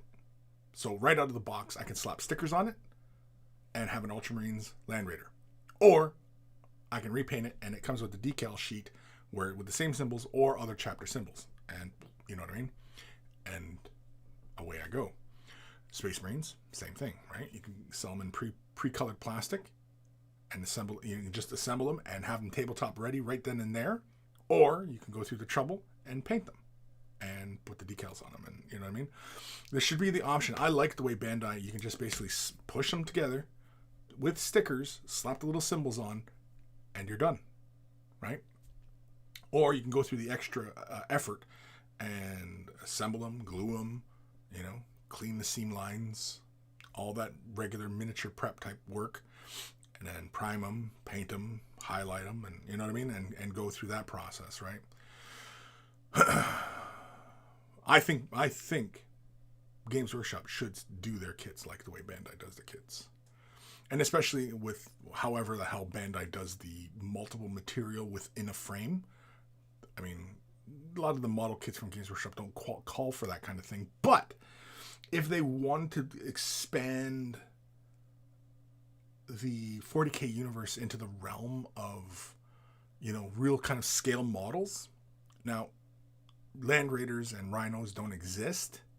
So you can't really, you know, say that there's a realism there because they're not real. But what if there was a Land Raider kit that had like the working engine parts, or you had like a cutaway Land Raider? Like there's model kits out there that have, you know, you pull the panel off and you can see the working, you know, bits and bobs, right? And that would be cool. And you could assemble it, you know, in a color scheme. Right, the plastic is all pre-assembled. The tracks are kind of rubberized and blah blah blah. You know, it has all these different pieces. It has clear parts and colored clear parts, and you know what I mean. Like it has everything you need. You just put it all together, slap some stickers on it. It has the cutaway bits, and it's, you know, a display piece. It's not necessarily for, you know, tabletop, you know, wargaming or anything like that. But it would be just a model kit. Essentially, it's just a model kit, right? Yeah, a perfect grade Land Raider. There we go. That's exactly it. A perfect grade Land Raider. You can sell that for, you know, probably would sell for a couple $100. But if you can find a way to make them cheaper, maybe make them smaller, especially if they change the scale so that they can't be used within the game. Or could. I don't know. And they can find double use. I don't know. Like, again, these are all decisions that have to be made. I mean, you know, what's going to make the most money? Really, ideally, that's the decision you want to come to, right? What's going to make the most money? What's going to be the most cost effective and gain the most profit, right? So, I don't know. I don't have numbers, so I'm merely talking out of my ass at this point. Well, I'm always talking out of my ass, but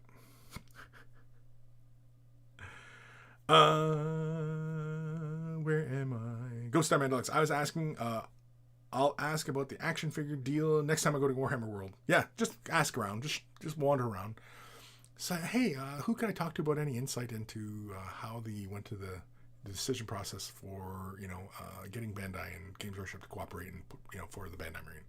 Yeah, feel free to ask that question. Just go around. Just ask anybody. Working in the bar, you know, at the game tables, whatever, right? Ask somebody. Who could you point me to? And then book an appointment with said head of department, and yeah.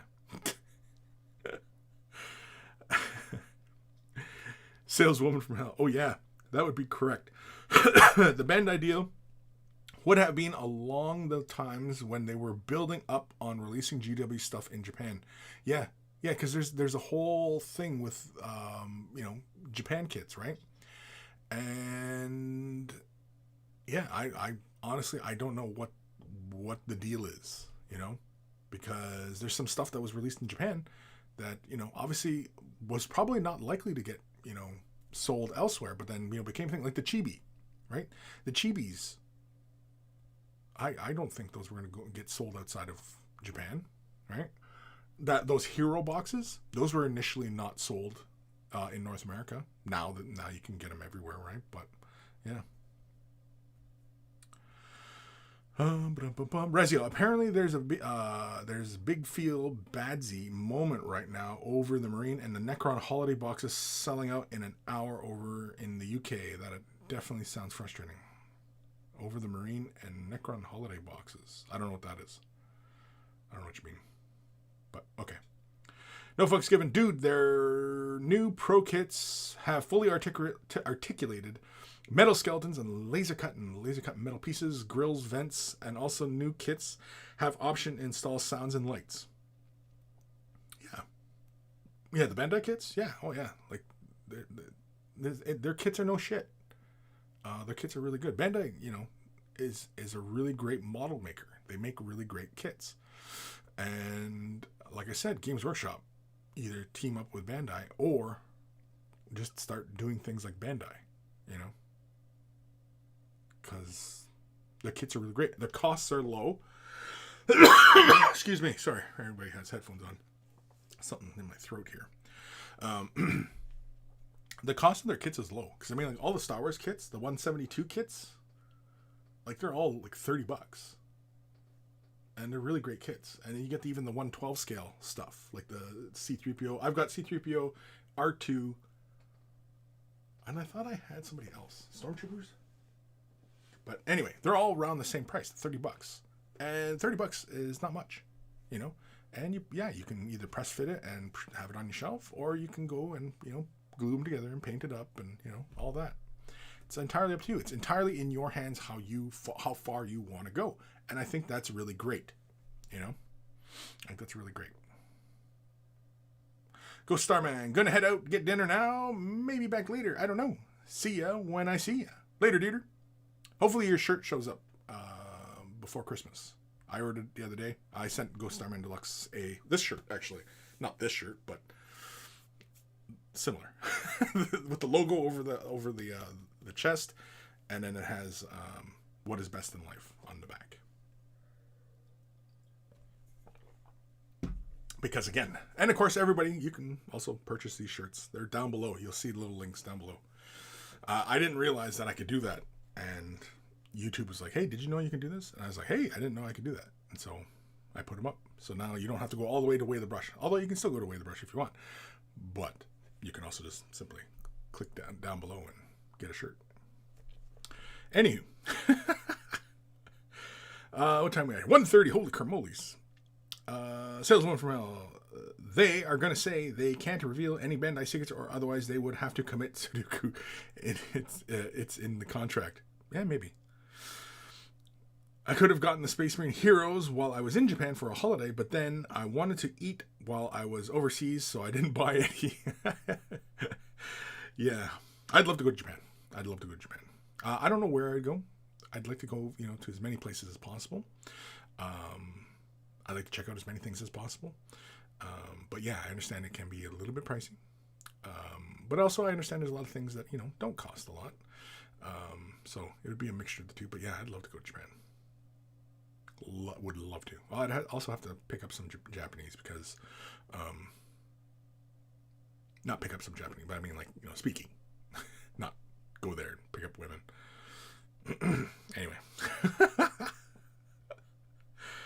Anyway, before I say something that get me in trouble. Salesman for I couldn't gotten any. Oh, you already said that one. Reziel, GW has heavily advertised and put up the order for new 40k Holiday Battle Force boxes. They've done that for some years now. I guess the Marine and Necron ones are sold out in an hour this year. Oh, I didn't know. Had no idea. I don't even know what the pre-order is for today. What's the pre-order? Let's have a look. Let's see what GW is doing today. Let's check in with GW, because GW doesn't get enough attention these days. We have to talk constantly about GW. Let's just constantly talk about GW. So they are... What are they releasing here? We got the Blood Angels Codex and some cards. Oh, the data cards. Ooh, the Death Company. I like the Death Company logo. I've always liked that logo. The skull with the red X. I always like that. That's just badass. Combat Patrol. Cool. Death Company. Very nice. Are those new, the Death Company, or have they been around for a while? Let me click them. Oh, they even have little icons. Those are probably like the separate sprue, right? The little icons and stuff. I don't know why all the Blood Angels have to wear that same stupid haircut. Like, if the Space Marine is supposed to be like his Primarch, then, like, why wouldn't they have long flowing hair? Instead, they all have these stupid fucking haircuts.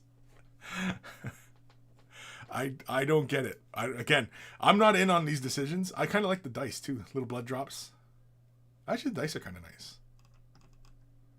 This tank, the Gladiator Reaper, the Gladiator Lancer, and the Gladiator Valiant. Okay. I kind of like the Reaper. The Reaper kind of looks badass. Miniguns and hurricane bolters. That's kind of cool. The Valiant's kind of cool, I guess. Oh, yeah, we got all sorts of little Battle Force boxes. Oh, excuse me. Burped. Ooh, the Tau one looks pretty packed. $2.50. That's Canadian, though. So it's like $1 for everybody else. If we go through currency exchange. Because Canadian's not worth much, is what I'm saying. That's the joke. Okay, yeah. And then, of course, you know, because in Canada, we got to have the French versions of shit.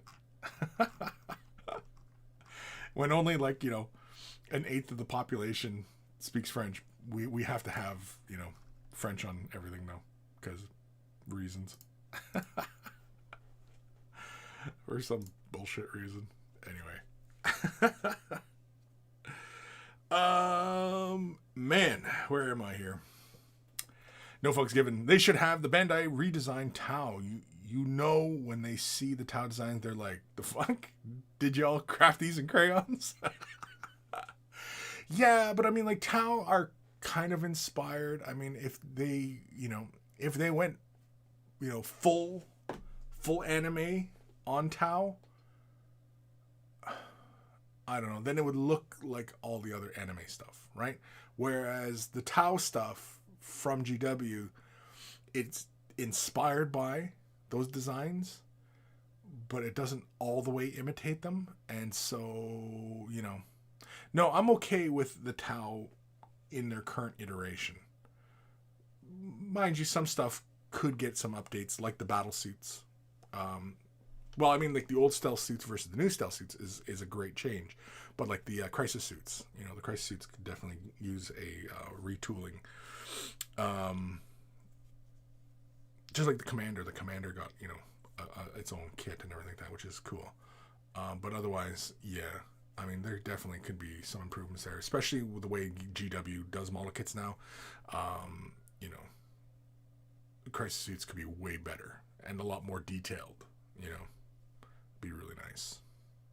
But anyway.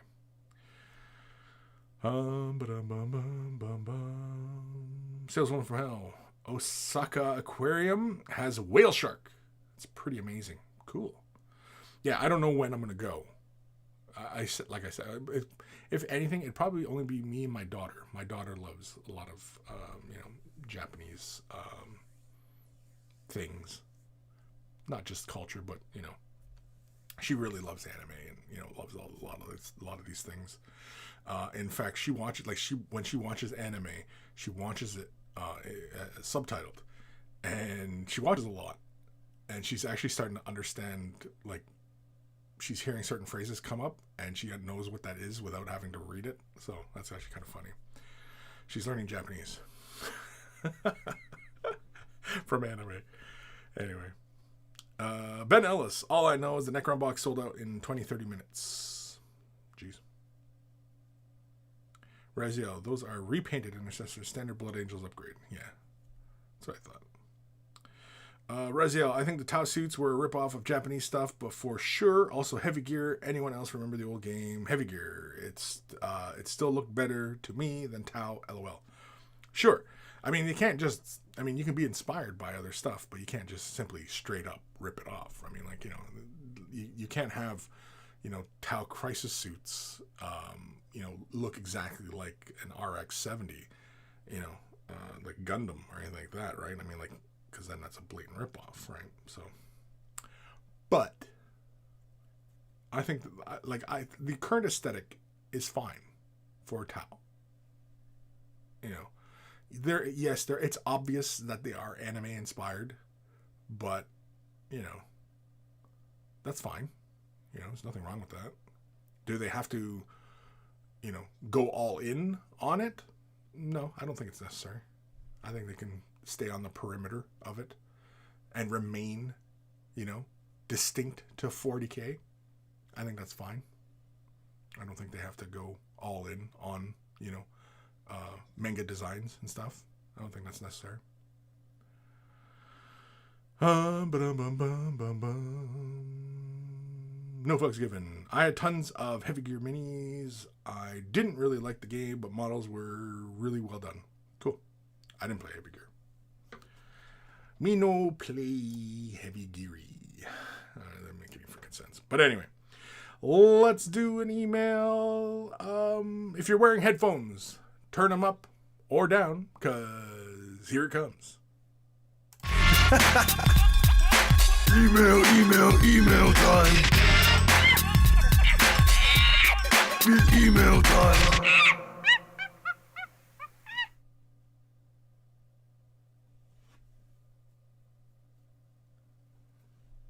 Oh, I think it was done. Anyway, this one is from our good buddy Ben. Hello there. I have tried to take on Kris's comments of trying something that isn't all dry brushed. The weapons and base have been dry brushed, but nothing else. To that end, here's my attempt. Kind regards, Ben. And so, we've seen plenty of work from Ben. Not to say that we don't like Ben's work. As Ben has done what a lot of was it Legion of the Damned? Yeah, a lot of Legion of the Damned stuff. Anyway, looks like he's doing Space Wolves. And I had recommended that Ben give it a shot.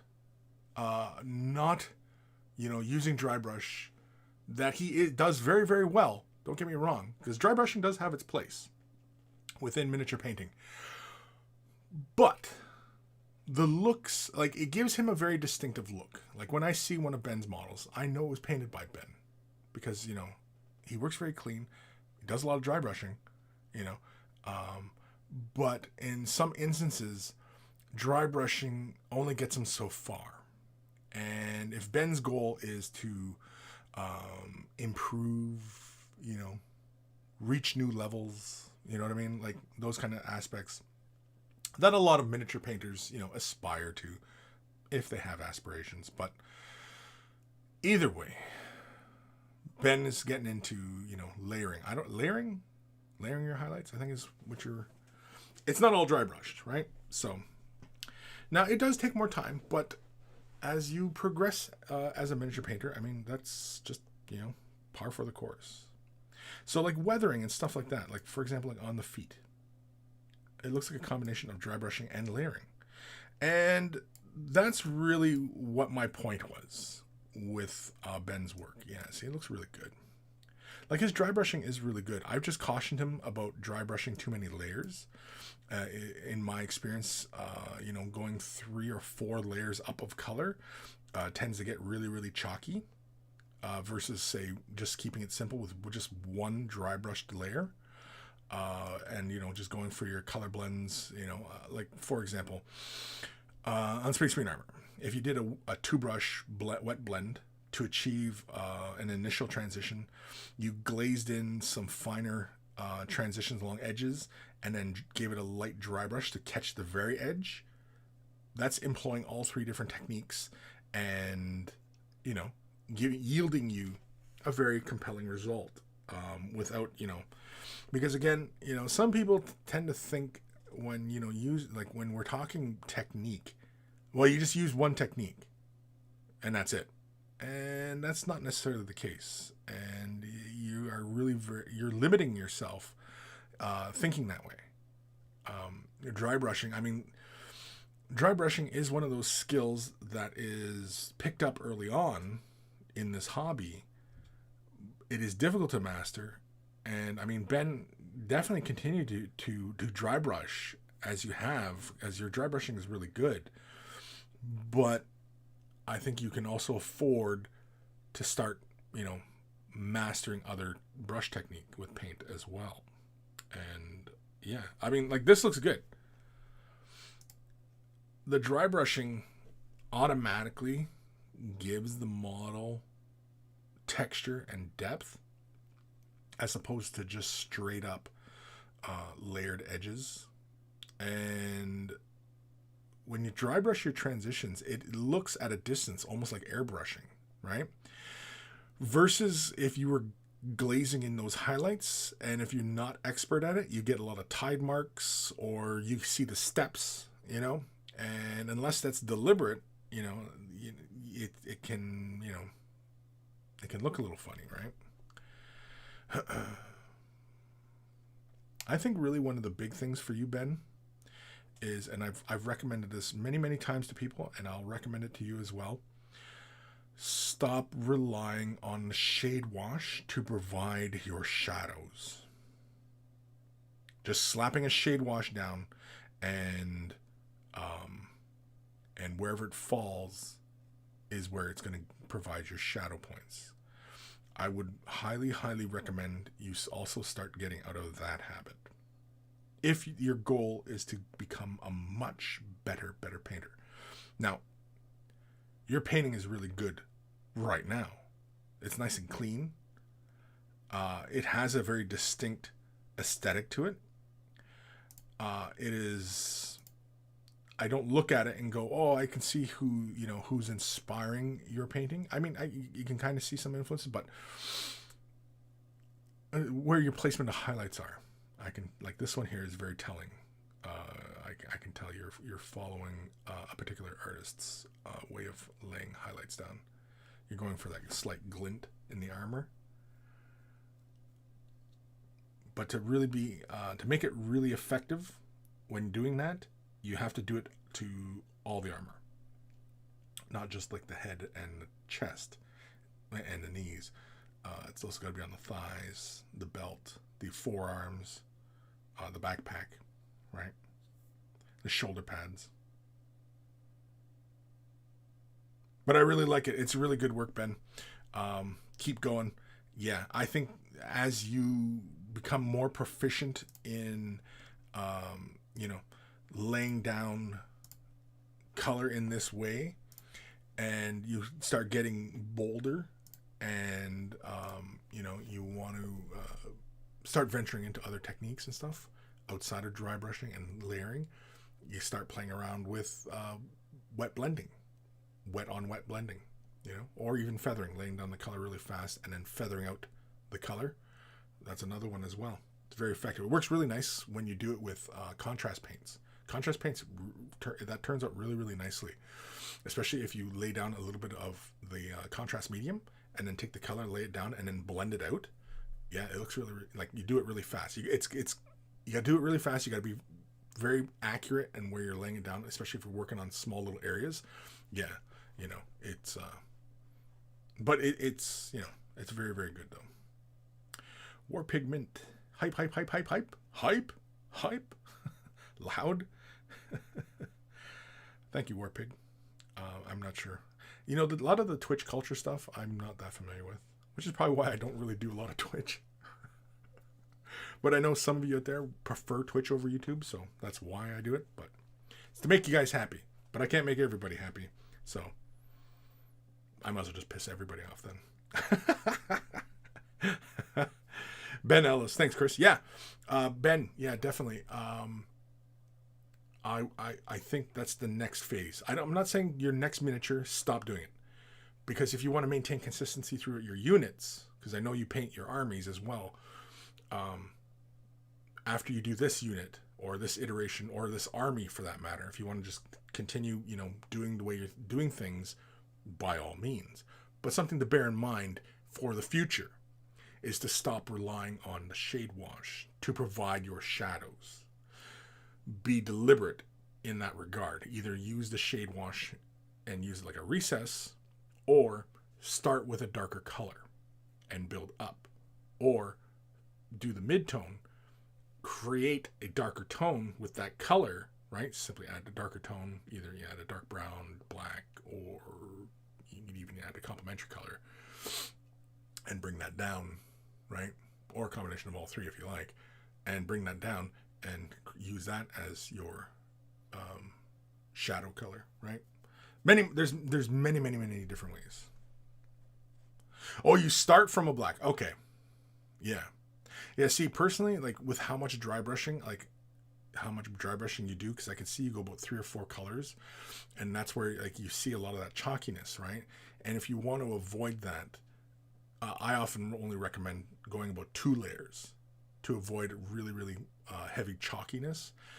Man, I wish I could show you some of my... Oh, you know what? Oh, I can't really show you on the camera here. My Great Unclean one is... I start off black. I used to paint that same way as well when I was in my teens. Start off with a black paint primer. I used to use Tester's flat black as a primer. I used to use that, bang, because it stuck to metal models really nicely, and it was solid, and it could drop the model, and it didn't do anything. I mean, if you threw it to the ground, it would chip, but you know what I mean. And then I would build up from there, and like my Nurgle models, I used to do like a bunch of Nurgle Marines and stuff, and I start them all off all black, and then I would dry brush them like the dark green, what it used to be called. It wasn't Dark Angels green, it was something else.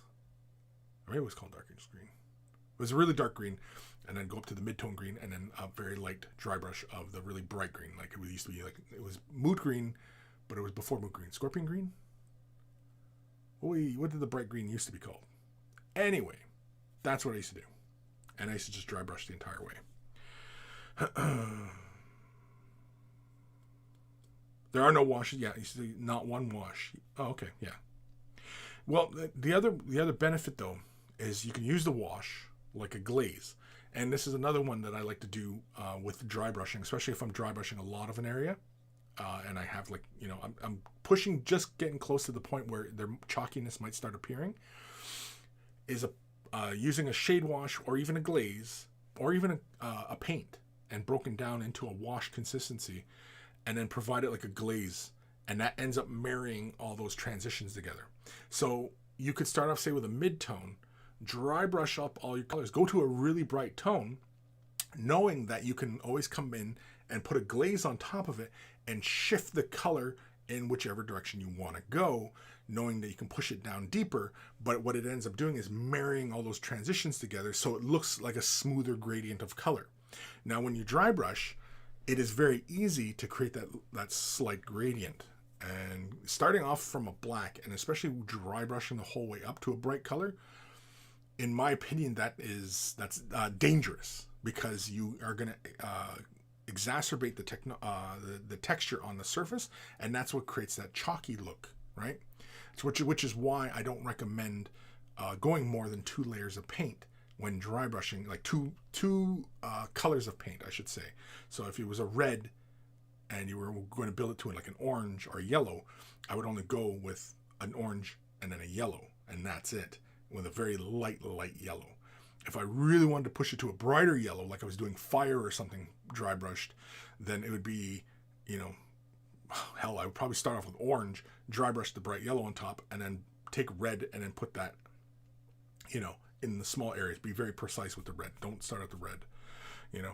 Again, with the dry brushing, it is selective. It's a very great technique for quickly and easily catching the raised edges of surfaces, but using it the entirety as you build up color, again, you build up a lot of layers, because again, it's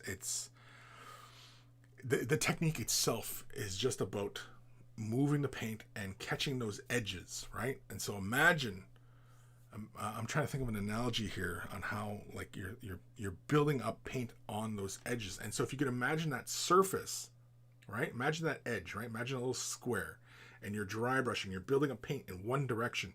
That paint is building up, right, on those edges.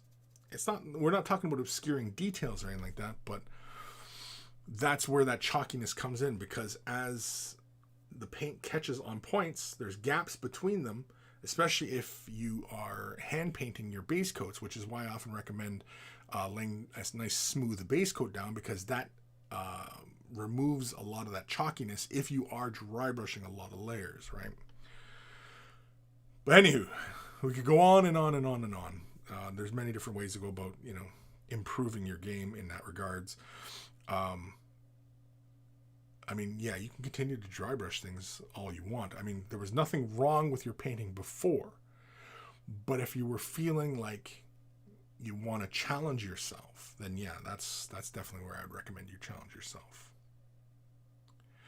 Maybe I should have used the gray like you've mentioned before. No, yeah, definitely. Use a gray, especially like for your Space Wolves. Your previous color scheme was like Legion of the Damned, right? And, starting off from a black is fine. But the only tricky part that you run into is the brighter elements like the bone and the flames, right? With Space Wolves, they're predominantly pretty bright, right? It's a brighter blue-gray with yellow and red elements on them, with maybe a little bit of black, right? There's really not a lot of dark on a Space Wolf. So you're probably better served by starting off with a gray. I mean, if it's entire armies you're working on, then maybe you want to just spray the entirety of them with the primer cans. Or if, I don't know if you're airbrushing, but, airbrush that primer down, that color down, and then just build from there. Again, there's a bazillion different ways you can go about it. Man, even playing with the contrast paints, that opens up all sorts of other doors as well, as far as speeding up the process. It's not going to make you a better painter. In fact, some of the ways you employ contrast paints is contrary to how we currently think of the traditional painting method, the different color wheel and everything like that. But anyway. Reziel, my dry brush game elevated a good bit when I started using makeup brushes. Super smooth. Yeah, I don't use makeup brushes. I use regular old sable hair brushes. My dry brush, you just beat the shit out of your brush. I find with a lot of makeup brushes though, they're really broad, and a lot of times if I'm dry brushing, it's a very small dry brush that I'm using. It's not often I'm using even a 1-inch, like the large Citadel dry brush. I use that one a lot. I suppose for bigger surfaces like a tank, yeah, makeup brush would be really good. But yeah, anyway, maybe I'll give makeup brushes a try. And my daughter, we talked about it one time because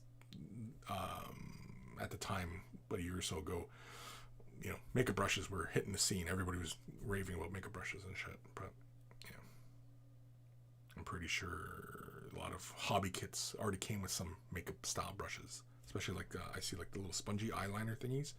Yeah, hell, there's oil paint applicators that are basically like the eyelash thing. What the fuck is it called? I don't know what the hell it's called. For the eyelashes, the women use them for eyelashes. Anyway, it's that same design, except it's oil paint inside, and it's for black lining. Yeah.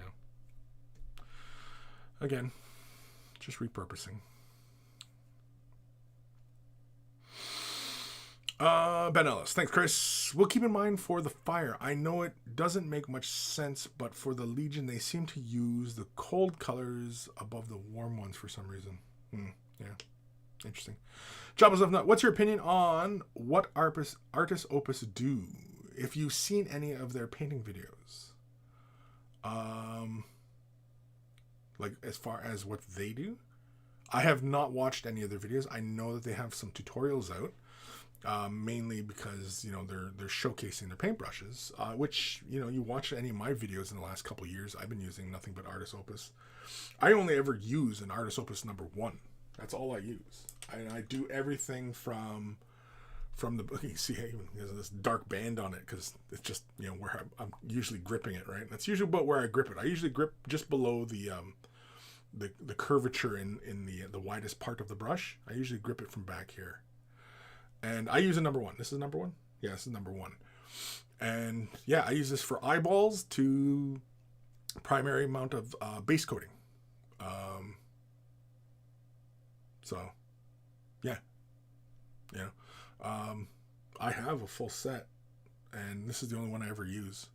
And it comes to a really great point. As long as you take care of them, clean them. I mean, like, you look at the brush. See the furrow? See the paint? I don't know. You guys can't even see this shit. But you know what? Here. God damn it. I'm just going to show you guys. Hold on. Let's change the focus. Where's the focus? Okay. So we're going to change focus here. And let you guys see. See, like right where the bristles meet the furrow? See, there's hardly any paint there. And these brushes, I've been using these brushes since Artist Opus initially sent them my way. And as long as you take care of them, they'll take care of you. See, but see up on the handle here? Oh man, that's some caked on wear. That's baked into the handle now. But it's just a number 1 I use. But yeah. Anyway.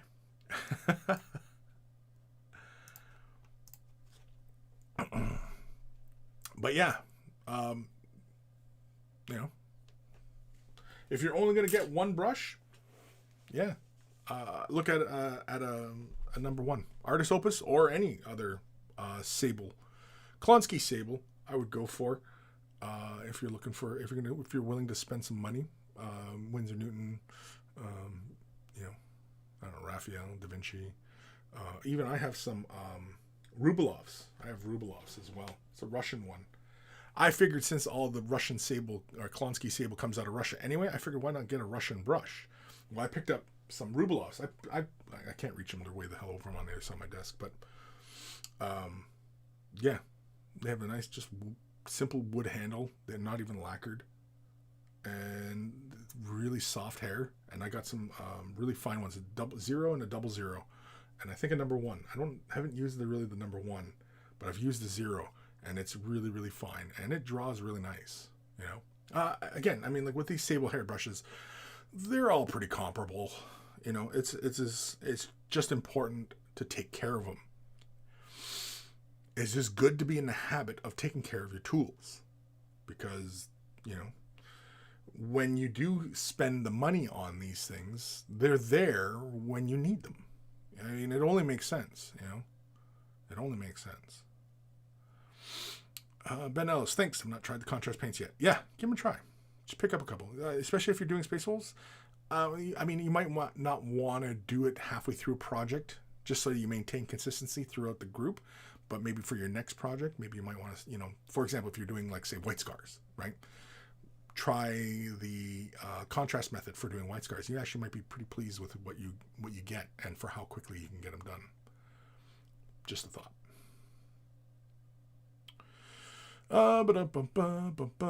War Pigment, are you bouncing your knee? Am I bouncing my knee? Oh, because the camera shakes? No, it's because it's all on my table, and then I have my monitor is on a stand, and my camera's on my monitor, and my camera or my monitor stand, it jiggles. Like here, I'm gonna just give it a slight bump again. You'll see everything shake. But no, I'm not bouncing my knee. And normally, if I don't want any camera shake, that's why I'll sit back here and just move around, because I'm not bumping my table. Anyway, just some behind the scenes for you. Jobs Left Nut, they dry brush everything. Well, sure, because I think they've had really great success with their dry brushing brush set, and they want to demonstrate. And, they're selling a product, and, that's first and foremost. When you're watching their videos, they're garnering interest in their product, and they're pushing their product because they want you to buy it. Just like Games Workshop, just like everybody else. They're pushing the product, right?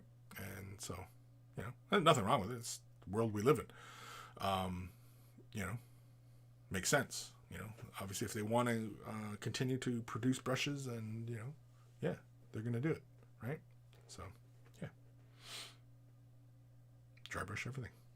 Reziel, I bought that exact brush on recommendation of the Monkey Lord. I already love it. Yeah, the number one artist opus. Yeah, I mean, if you're only going to buy one brush, and you're like, you know, the idea of spending a lot of money on a brush kind of turns you off. You probably have not really hit a point in your painting where you're taking your materials and your time and what you're investing too seriously.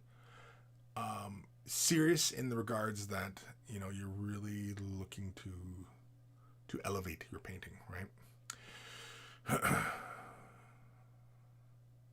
Last week, I think it was last week, I was talking about, you know, when we get lost in the moment when we're painting.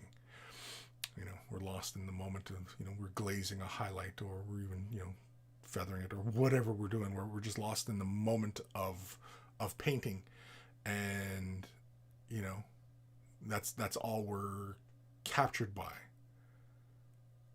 If you've never had that kind of moment where everything disappeared and it was just you, your brush, and whatever you were painting, if you have not had that kind of moment, you're probably not that serious into your painting, which is fine. You don't have to be. Some people, you know, that's where their passion goes. Some people elsewhere, right? Doesn't mean anything. It doesn't mean you're a bad miniature painter. Doesn't mean you're a bad war gamer. It doesn't mean, it is what it is. And, you know, it's just something that I find that people who tend to gravitate towards wanting to be better miniature painters, they have those kinds of experiences where they just get lost within the painting and in the moment. They're just concentrating on that and just watching where the paint goes. And, you know, even just the most minute direction change in how the bristles are touching the surface can alter how that paint moves on the surface. It's that kind of minutia that, you know, miniature painters get all worked up about. Anyway. Grim, I'm surprised no one gave a name for the episode yet. Holy shit, yeah, we don't even have a name yet for the show. Okay, people, get some names out there. Let's go. What do we talk about today? I don't even know what we talked about. Man, don't even know. I got short-term memory. I like a goldfish. Also, hello. Hello, Grim. Hello, Grim. What a nurgly brush you have. Yeah, the handle. Oh, yeah, old man. Yeah. It's pretty caked. But I've been using it since I had it. And Artist Opus sent those brushes when they were initially doing the pre-order for that first brush set that they were doing. How long ago was that? 2, 3 years? 3 years ago, maybe? I don't know. How long has Artist Opus been around? I don't even know. But anyway, yeah, it still holds up really well. That's from that initial release. When they put out that brush set, that first brush set with the 4 or 5 brushes with this little soap in the case. Yeah, I've got the case right there. Sitting right there on my desk. Sits there. I got things on it, but, you know, whatever. Anyway. Don't know where I am. No fucks given. I bought the Army Painter Goat Hair Dry Brush set that looks similar to the Artist Opus. I love them. Yeah. You know. I've not tried the Artist Opus dry brush set. I've not tried Army Painter's dry brush set. You know, I think for me, I mean, it's, you know, it's just one of those things for me. For me, dry brushing brushes are usually the older dry brushes or older brushes. They get downgraded to become dry brushing brushes because, you know, they're old. And yeah, buying a brush brand new for the express purpose of beating the shit out of it, you know, I don't, especially paying a premium price on it, doesn't make me want to rush out and buy them. Mainly because the dry brushing technique is rough on the brush. Just inherently because of the technique. Using good sable hair brushes, to do dry brushing, sure, it'll yield some positive results, but you got to still take care of that brush, even though you're beating the crap out of it. But I take care of my dry brushing brushes, but they're beating the hell out of, like, the hell. Like here, okay. This guy I'm still using, but he is due to be replaced. And this is a small Citadel dry brush, and I use this a lot. Not a lot, but a lot. And, I beat the crap out of this guy all the time. And I mean, look how splayed the hairs are. Like, look at that. Like, he is beat up. But, do you notice one thing? There's not paint in the furrow, between the bristles and the furrow. And you see the bristles are not all stained to color. You know why? Take a guess. Take a guess why. Did you guess? That's right. Brush soap. Because I use frickin' brush soap to take care of my brushes. To remove the excess pigment in them. That's why. So, yeah.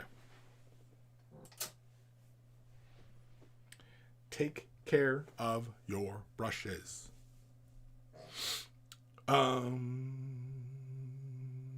Razio, I was just afraid to ruin an expensive brush. So far, so good though.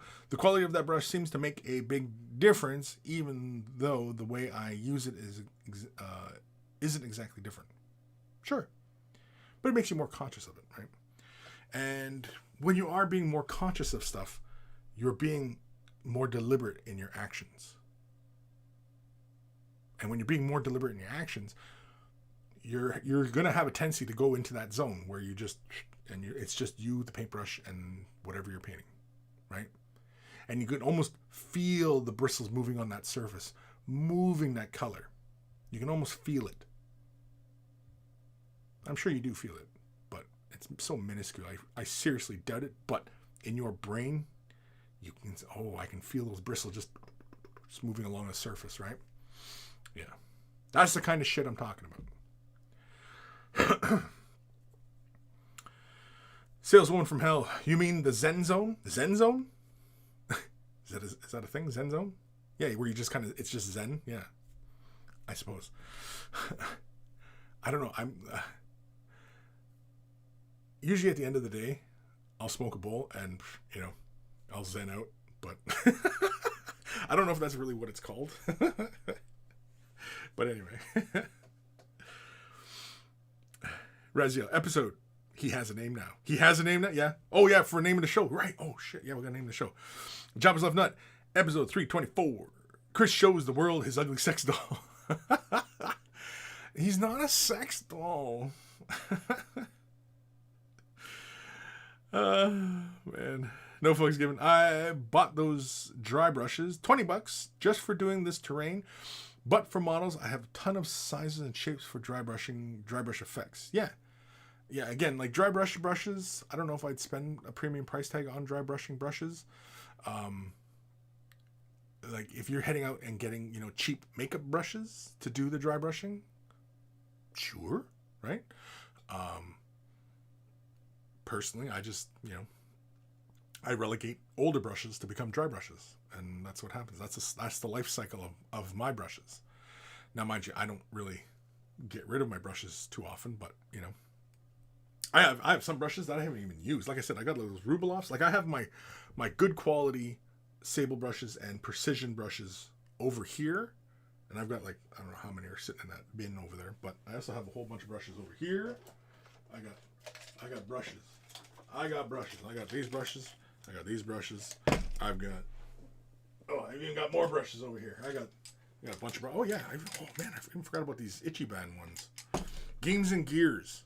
Does Games and Gears still do brushes? I don't even know. But yeah, they did these traveling ones.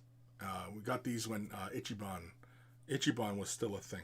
I don't think he's a thing anymore. But I think when you slap your name on a product, I think you pretty much are tied to the success and failure of that product. And, you know, yeah, cautionary tale for people out there looking for endorsements. But anyway, yeah, you pick them apart, put them back together, and bang. And initially I was concerned because I rinse my brushes pretty aggressively. And I was concerned that the tip might fall off when I do that because, you know, I rinse like this, right? But no, they hang on really well. It's really secure. They're really nice soft sable brushes. Like, they're really good. I enjoy them. I just don't paint with them all the time. Again, because I use that Artist Opus one, and I use it for just about everything. I use it for eyes to, you know, almost a base coat. And for a majority of base coat. Like, most of the fresh tips you see, it's only one brush I'm using to achieve all that stuff. Like, you know. But anyway, yeah, I have like even like cheap dollar store ones here. Like, they got that, like the silicone on the sides. You know what I mean? It's whatever, man. I just use whatever. I got a bunch of army painter brushes here. I got synthetics and their sables. You know, I got a whole bunch of Citadels here. I even got these Citadel ones here. These red-handled ones. I don't know how many people have these red-handled ones. These are new. I don't even know if they have them for sale. They got the black furl, the red handle with black furl. Because I have the old Citadels with the red handle and silver furls. And I got the blue ones. Oh, that's not blue. That's a Citadel one. That's an older... the ends were colored. That's right. The ends of the brushes were colored. I got some Vallejo. Got Vallejo ones here. Army paint. More army painter. Vallejo. Older Citadel. This is the blue handle ones. Anyway. Enough memory lane shit, right? But I got brushes. And again, I mean, like, I've got all sorts of different brushes for all sorts of different shit. There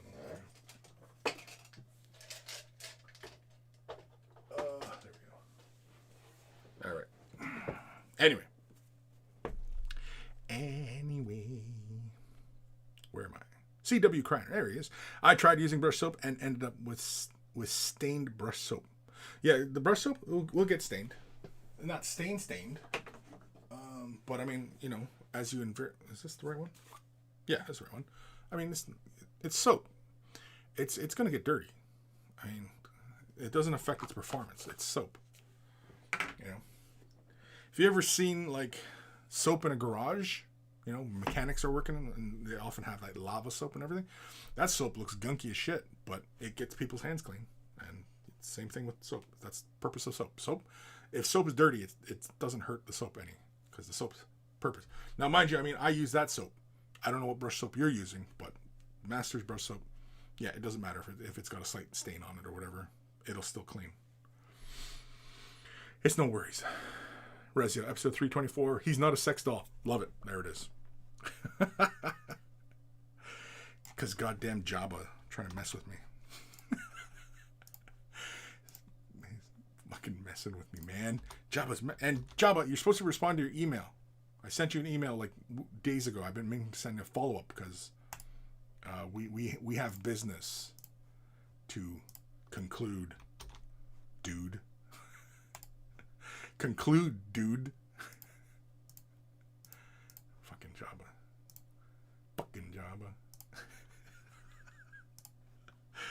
Anyway, so yeah, there we go. Old Man Logan, 120 minutes came and went. What? Holy Carmoles, it's 20 after 2. What the hell happened here? Reziel, I have my Ichiban t-shirt. One of my faves. Yeah. I don't know what happened to that cat. It seemed like, you know, he won a bunch of golden demons. He had his name on a paintbrush and then disappeared. Just disappeared. I don't know. Maybe the aliens picked him up. I don't know. What happened to that kid. There's a bunch of people, you know, YouTubers, you know, they just all of a sudden just disappear. There's a lifespan, yeah, to this, you know. I don't know. I've been doing this shit for 9 years. Professionally. Yeah. Professionally for 9 years. I don't know. Has anybody been doing it longer? Has anybody been doing this longer? I can only think of one other person who might have been doing this longer than myself. That'd be Dr. Foss. Having a YouTube channel and doing painting videos for as long. Consistently. I don't know how consistent Dr. Foss is, but yeah. He's about the only one I can think of who's been at this game for a long time. But anyway. Ben Ellis. It almost sounds like we're going to bust into like a Frank Sinatra song. Oh, Ben Ellis. Anyway. I don't know, but when the owner of Badger Ken is thinking of doing another sale, due to not being able to go to large events, I don't know when, but I would guess in the next month or two. How did we get onto that topic, Ben? Oh, about airbrushes, maybe? When I was talking about airbrushes? Yeah. Well, I mean, you don't have to buy Badger. I mean, you can buy whatever you want, because I know you're in the UK. And I know in the UK a lot of people use Iwata. So if you want to go with Iwata, go with Iwata. I wouldn't shy from the price tag, although I don't think that is too much of a concern. Yeah, I mean, I talk about Badger all the time because I'm experienced in Badger. But if I was, just as experienced in Iwata products as well, I'd probably talk about the both in equal measure. But I'm only have experience with Badger, and I can only talk about Badger. But I'm sure Iwata, there's tons of people who use Iwata and sing the praises of it. So I can only imagine that it's just as good for them as well. So really, it's when it's airbrush time, what's affordable, what's available in your area, and what sounds good to you. Now, getting compressor is the big part as well, because, but I mean, you can usually find a good deal on Amazon, and, it all depends on how much airbrushing you're planning to do. I mean, once you start, you probably are going to get addicted to it, and because you can realize how fast you can move through a lot of stuff. And if that's your goal, is to just, get priming, base coating, maybe some shading, maybe some effects, you know what I mean? And yeah, you'll get through it pretty fast. Oh, man. Jabba's Left Nut. Yeah, we do. Pictures of you and your love toy.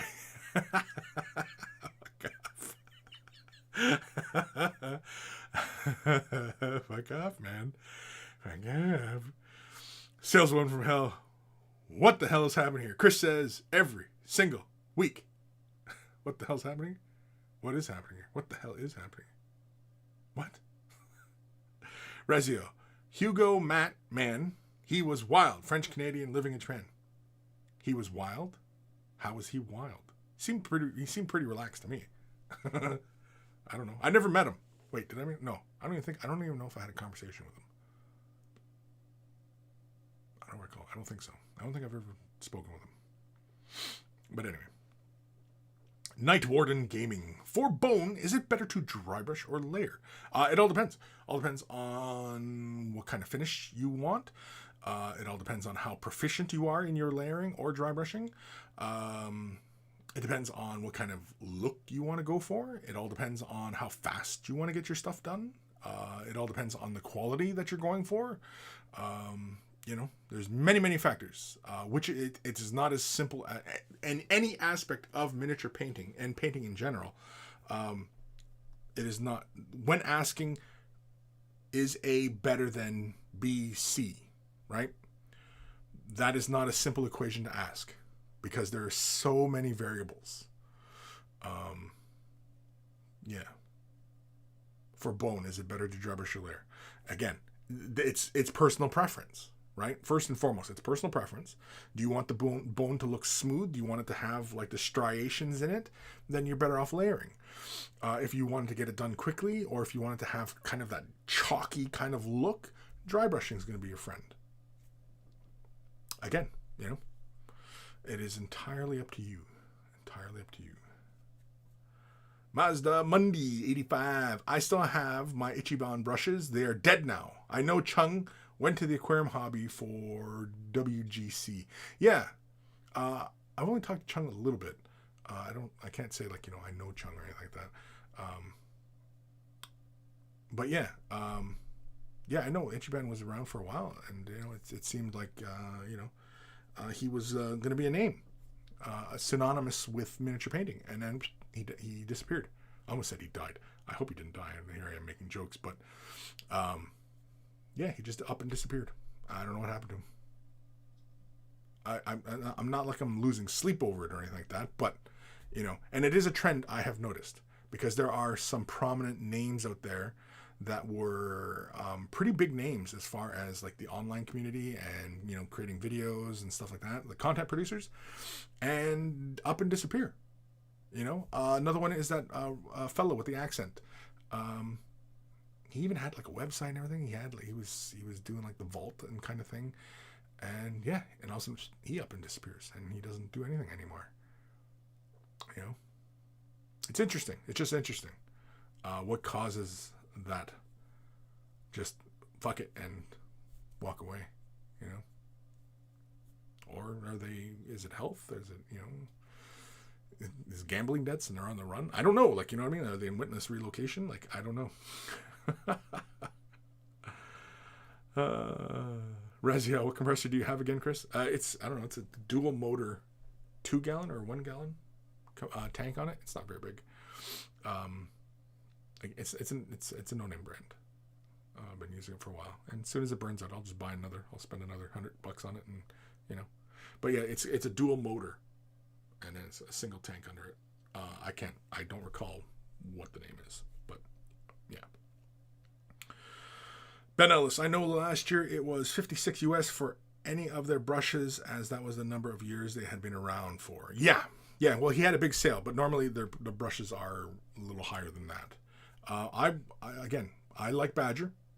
I recommend Badgers, but only because all my experience has been using Badger, and I have not made it to playing with Awatas or anything like that, because for me, you know, for the most part, my airbrushing is mostly contained within wargaming, and wargaming, we really don't utilize the full potential of an airbrush. We don't use it like what is an airbrush is fully intended for, which is, you know, drawing, using it like a brush. We don't use an airbrush like a brush. We use it like a spray gun, right? So we don't use an airbrush to its fullest extent, you know. Whereas a regular paintbrush, we use that to the fullest extent that we can use a paintbrush, right? Whereas an airbrush, we don't. Not in miniature painting. It's usually used like a spray gun. Just a fine, controlled spray. That's it. Where the hell am I? TH, what happened to doing emails? Oh, shit.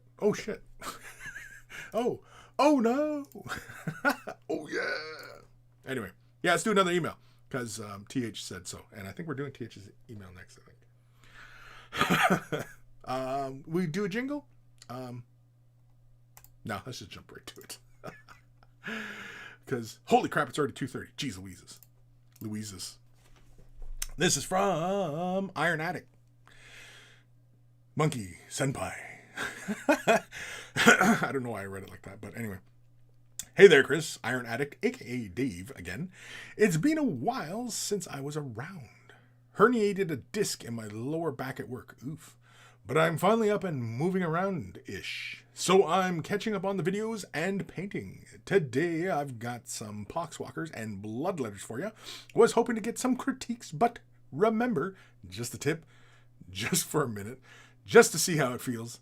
Anything else, and I might feel dinner and a movie is owed, because I'm a classy kind of hoe. Anywho, hope all is well, everyone. By the way, your Necrons are badass. It's 2020, and pink is pimp. Pink is pimp?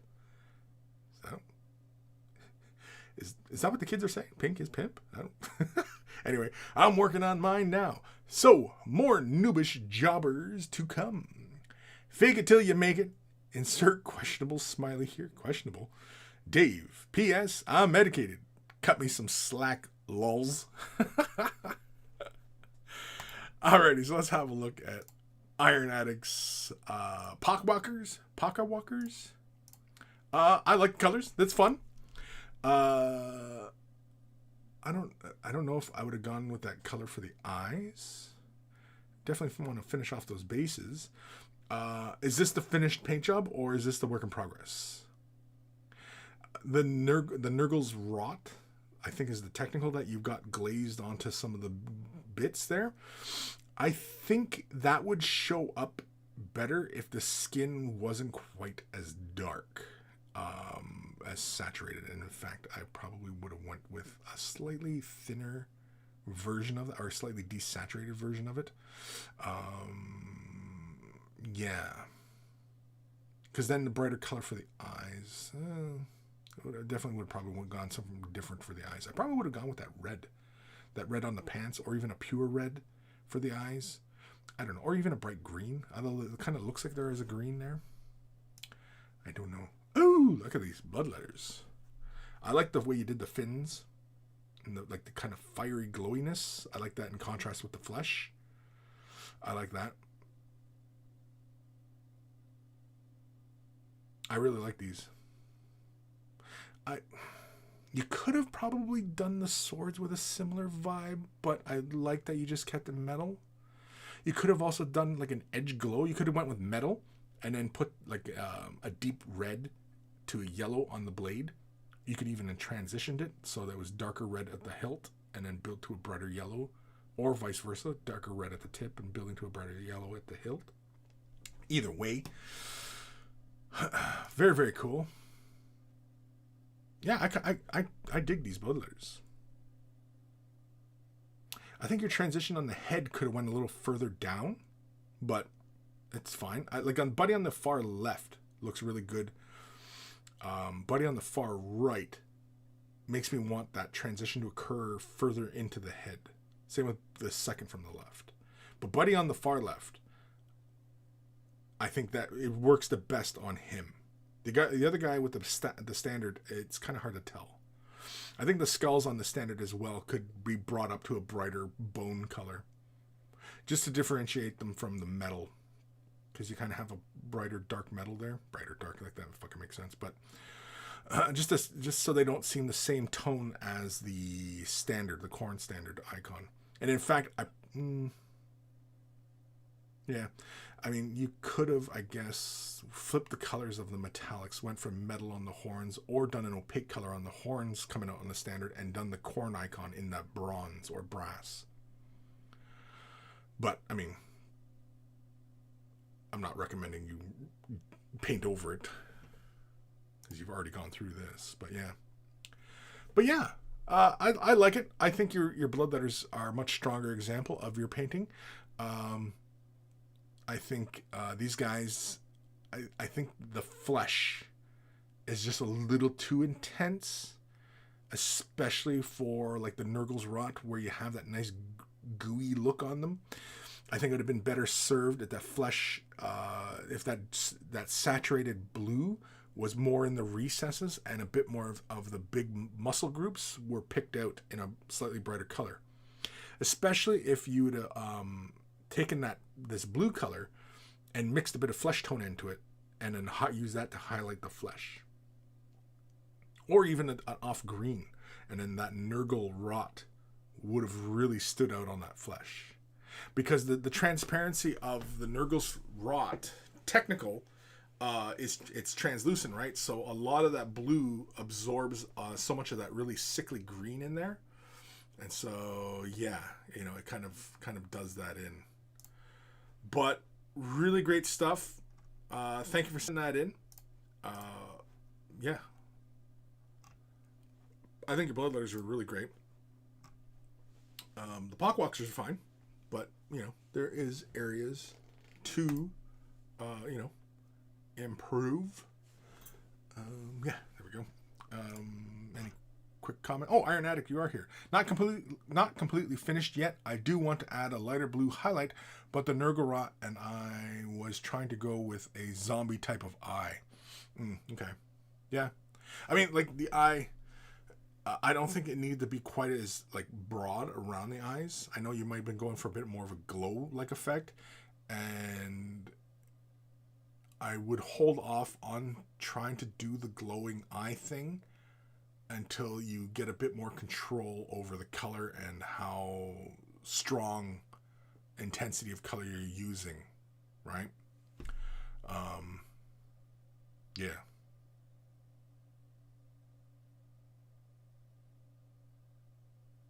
Firejerk18. Hi, Kris. Interesting choice in sex dolls. That's Jabba. Jabba's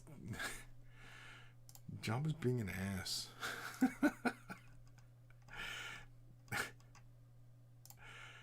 This one is from Jabba. As you don't have many emails, although, I mean, like, we're 35 minutes into OT as I'm reading this here. I thought I'd send this. It's my first time painting a tank, and I'm not sure what to do next. It's airbrushed. Now, I'm not sure where to go next. Do I dry brush it, or just edge highlight to pick out the edges? Okay, so let's have a look. So you've laid down the initial transitions of color. Oh, yeah, I can see that. Yeah. Let me switch cameras here. There we go. So everybody can see the full effect. Okay, so Jabba's laid out a darker, sicklier brown. It looks like he laid that down first and then sprayed this kind of camo green on top. It looks like you've tried to maintain angle so that you had a bit more of a zenithal type of lighting, so that the darker green remains in recesses and things of that nature. Or maybe you deliberately picked it up. I'm looking at the front armor plates and I see like predominantly more green in that middle plate as opposed to the plate at the very end. But either way, it's really your choice as far as how you want to take this further, because you could always add a lighter color, like a bone color or a white, or I'd probably go with a bone.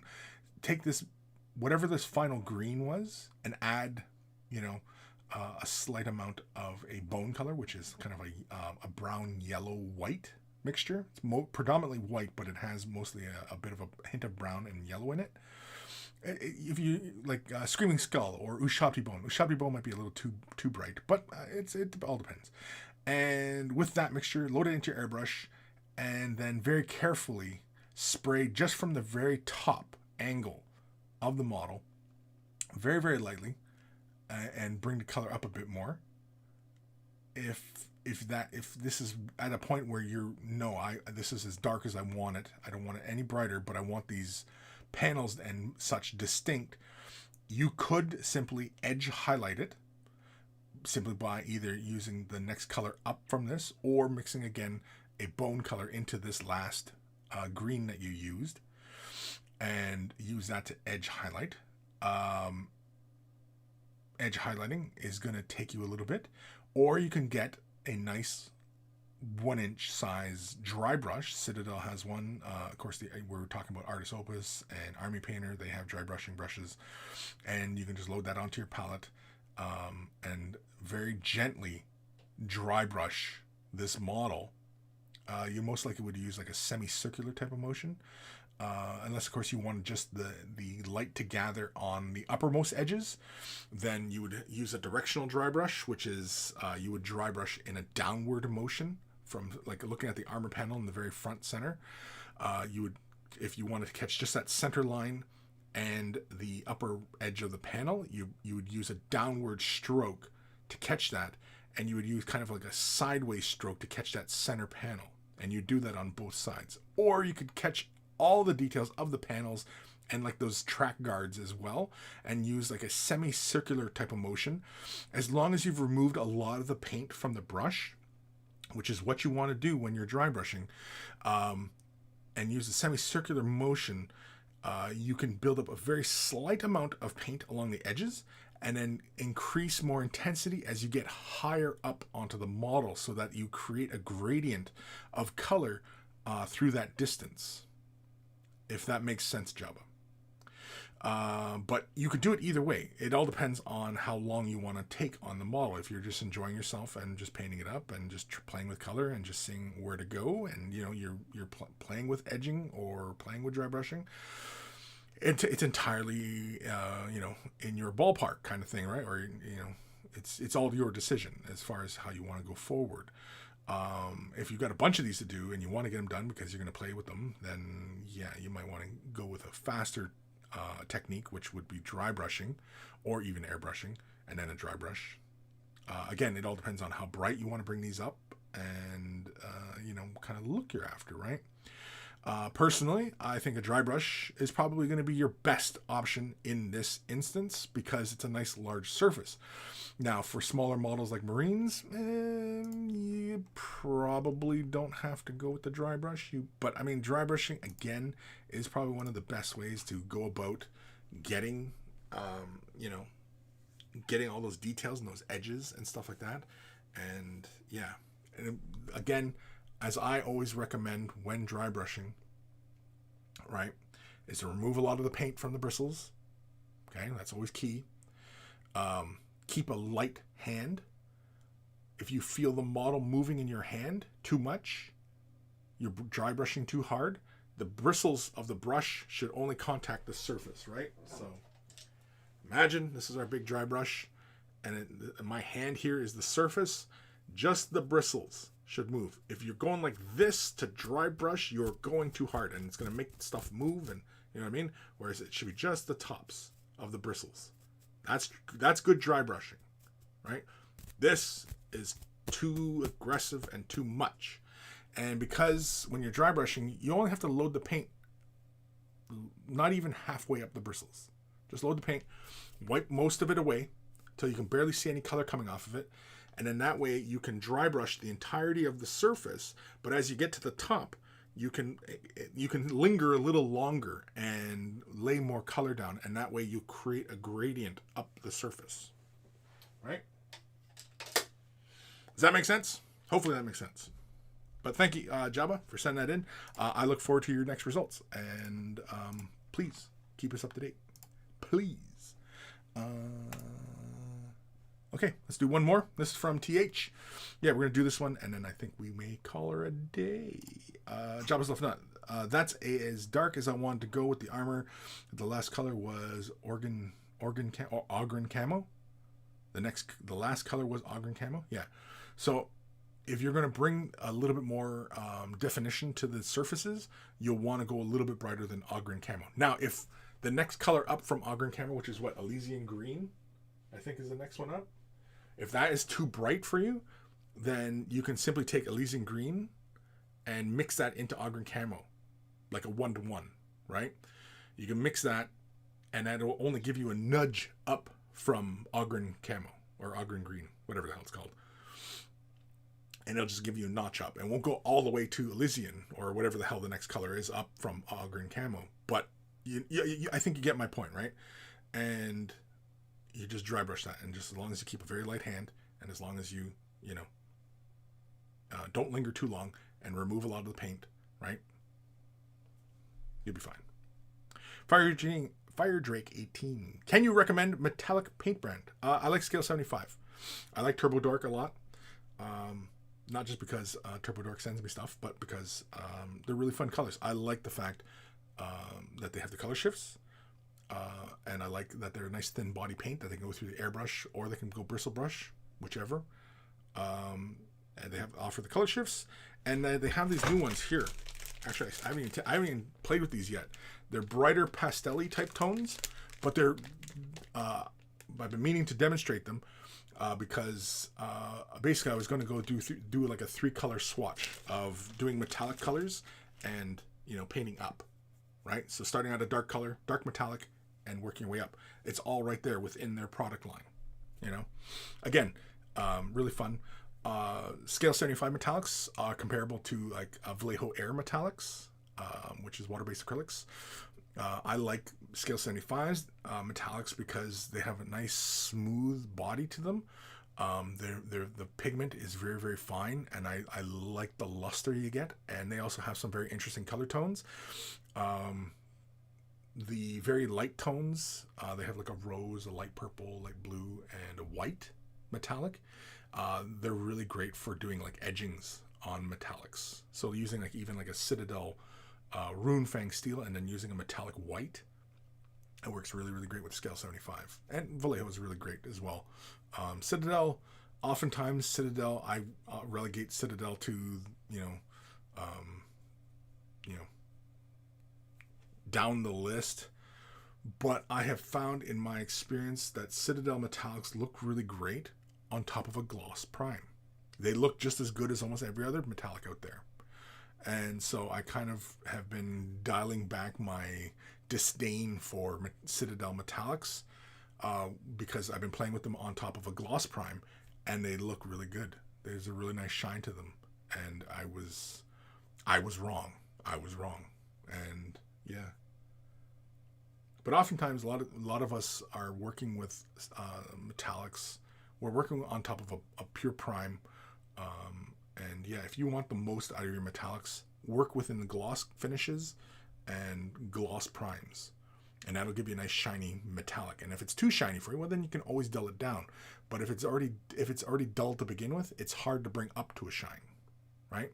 It's easier to work with a nice shiny material and bring it down if it's too intense for you, rather than if it's not intense enough and trying to bring some intensity to it.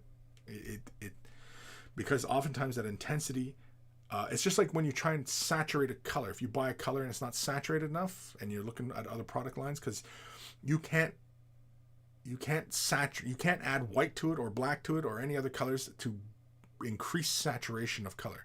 That has to be done at the manufacturing phase. The color has to be saturated from the beginning. And so it's always better to work from pure chroma than trying to add to it, right? So, yeah. Anyway, David Brunfeld, what about Vallejo metallic paints? Yeah, well, if we're talking about the water-based, like the metallic airs, they're good. The alcohol ones, the regular acrylic paints, the ones that have like an alcohol-y smell to them, they're really good too. I played with those as well. Been meaning to pick up a set because they have like a 4 set for them: silver, copper, gold, something else. But anyway, they're really fantastic paints. They're kind of like a one single coat and done kind of paint, you know. But yeah, I like metallics. Metallics are fun. Aaron Seach, you never go wrong with scale 75 metallics. Love the black metal color. Yeah, the black metal's good. Fire routine, I'll try them. I like a nice smooth body. All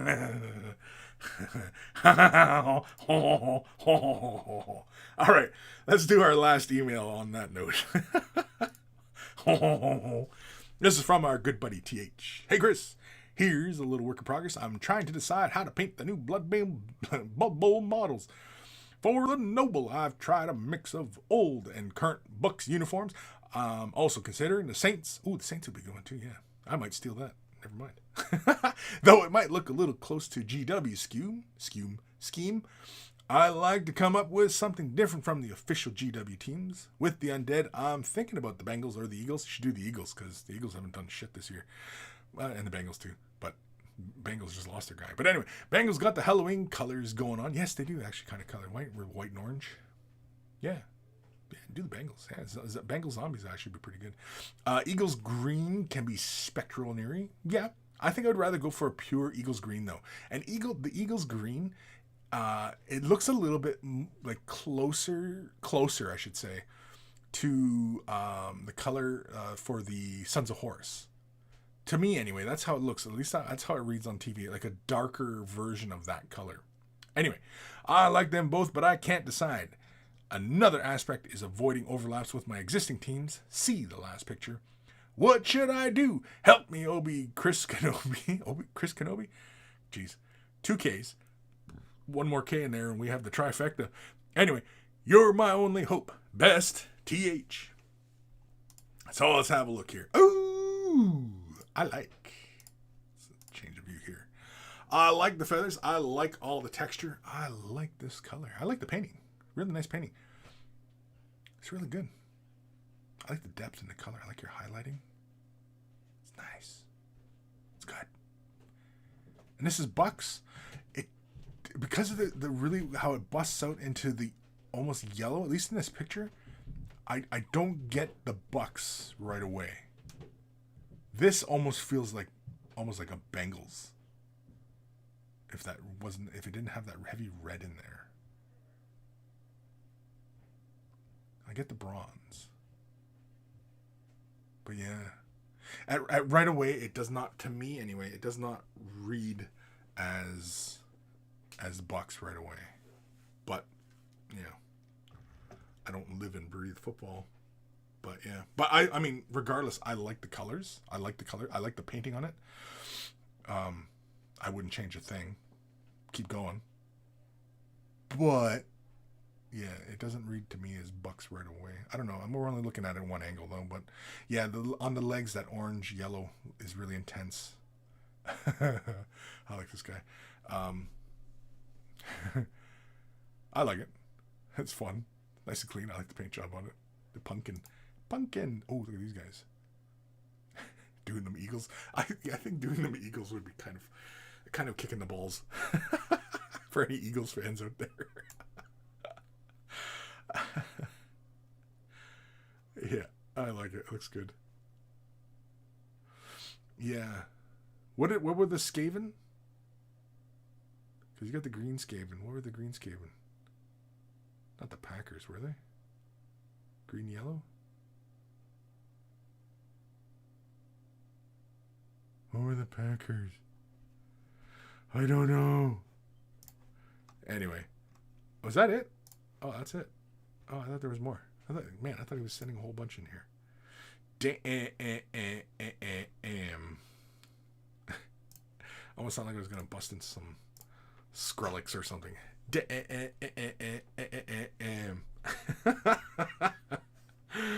Oh, man. Anyway. Where am I here? TH. I wanted to hit on the old creamsicle bucks from the 80s. Oh, that's the scheme you were going for. Okay, hold on. I'm not familiar with that scheme. I have not really been following football for that long. I've only been following Steelers since like 2000.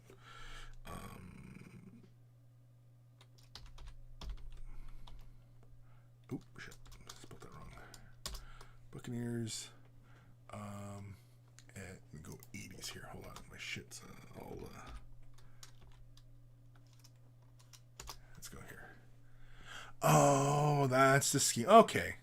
Yeah, okay. Yeah. It's like that creamsicle orange. Yeah, I'm glad they changed that. What team is that? Isn't that what college team is that scheme that looks like? Anyway. Okay. Yeah, I get you now. I get you. Yeah, it's creamsicle. That's definitely... Yeah, the red and bright orange with the white. I got you now, buddy. Okay. Yeah. No, you hit it right on then, TH. You hit it right on. Yeah. Because, see, I was thinking of the new Buck uniform, which is that bronze and red with the white. White? Yeah, white. Yeah. Anyway, classic Bucks, I get it now. Yeah. And I guess doing them up like a classics, right? Like the Nobles doing them up like classics. Yeah, I mean, like there's a whole, like when you go with doing the, teams in different NFLs, like boring their color schemes, like again, like there's tons of room to wiggle around and, play within the themes and stuff and, have some fun, really. But I like that though. Yeah, the Skaven are the Packers. Yeah, okay. Yeah. Aaron Seach, it's the old Bucks uniform, what referred to as the creamsicle uniform, is Bucks from the 1980s. Yeah, thanks. I got it. Did he say that in the email and I just fucking glazed over it? No, he didn't say it in the email. Okay, I'm not a complete idiot. I'm an idiot, but I'm not a complete idiot. I'm more holistic idiot than a complete idiot. So it's holistic. It's holistic. Any thoughts about that, buddy? No? Hey. Not gonna talk. Hey. Hey. Do things. Oh. Bad. Hello. Hello. 1, 2, 3. Go. Maybe he's dead. Maybe his battery died. Get over here. Ah! Now he's moving. Scared the crap out of me. Oh, man. I know.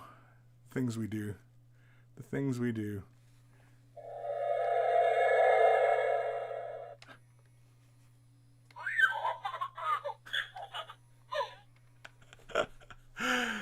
is too adorable, isn't it? I know. It's like he's getting into stuff. Anyway. Okay, I'm going to talk now. Stop. Oh, shut up. I laid him down. Hold on. Lay down. Go to sleep.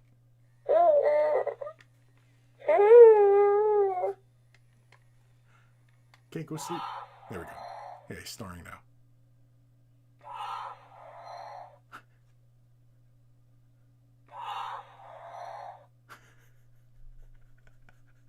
I know. You're all like, holy fuck, dude. Like, really? It's a little... Shut up! I love that little sound. If you're brand new to this hobby, you have questions, I'm sure you do. If you're a commission painting service, you just want to drum up some extra exposure, or you just want to show off what you're working on, send me an email, Kris@waveofthebrush.com. And, you know, if you're going to send the pictures, send them as attachment in the email. Don't send them off as links to other sites, as I won't do them. Of course, in the description below is a link for waveofthebrush.com, central hub of all this silliness, has links to all the social medias as well as Discord. Join us on Discord. It's a lot of fun. We keep the conversation rolling there 24/7. And, you know, feel free to ask your questions. We have channels on various subjects. And so, yeah, this is why I couldn't have small children in my office when I do this show, because they'd be a freaking distraction for sure. Also at waveofthebrush.com is links for t-shirts. Also down below in this video, you'll see links for t-shirts as well. So I guess I don't have to point you all the way to waveofthebrush.com. I can point you to just down below in this video and purchase a shirt. And, you know, you're helping the channel out, and you look like a connoisseur of all that is good and holy in this world. Holy, I'm talking holy, like in a religious sense. Holy, we're talking about deep, deep, deep spirituality. That's what we're talking about here. That's what this show's all about. It's about deep spirituality. I almost got through that without smiling. Also, at waveofthebrush.com is a link for Patreon support. You want to help me continue to do what I do? You want to help to support the channel? You want to help me just keep the lights on and, you know, all the pretty colored lights and, you know, my wicked Baby Yoda habit? Supporting on Patreon is how you're going to do it. And a huge thank you to everybody who does currently support. Without you guys, we wouldn't have made it this far. And, you know, a huge, huge thank you to everybody. And if you're considering Patreon support, I have varying tiers of support. Check it out. And, you know, maybe you might find something that, you know, sounds acceptable to you. And there's various perks at various tiers. Big one being, you know, early access. I'm all the way up to the 16th of December. So if you want to stay up on what I'm doing, Patreon's how you're going to do it. And of course, I have been thinking about having Patreon as part of the show. I'm thinking I might incorporate the live chat from the Discord, and maybe during the show we'll tune in to the channel and see what patrons are joining us, and, you know, have their questions answered, or just talk about whatever the hell they want. Who knows? Might even just turn into a whole long ass conversation with said patrons or patron. One or two. Who knows? Maybe nobody. I don't know. Who knows? So I think maybe next week we'll try. We'll give that a try. We'll try. We'll give the old college try, I think. Oof. I don't know. Usually things run amok when we have a lot of monkeys, which is why I'm not going to have the public, because there's just too many damn silly monkeys in this group who are, it'll just get hairy. Huh? Anyway. Big thank you to Carl, a.k.a. Guymere Alfer, a.k.a. Beer and Blood Bowl. That's his YouTube channel. Check him out. Love yourself some beer. You love yourself some Blood Bowl. Beer and Blood Bowl is where it's at. We always take the time to thank Carl, even though Carl is no longer with us, for taking the time out of his busy day to create the email jingles that play before the email segment of the show. So always much love to Carl. And of course, speaking of love, much love to my baby brother Evan for creating the intro, outro music that plays at the beginning and the end of the show. So always much love to my baby bro Evan.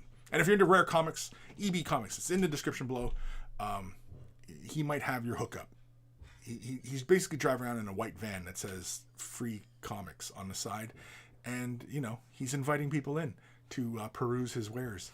And he's not going to Buffalo Bill anybody. He's just, you know, straight up selling comics. So, you know, there is that.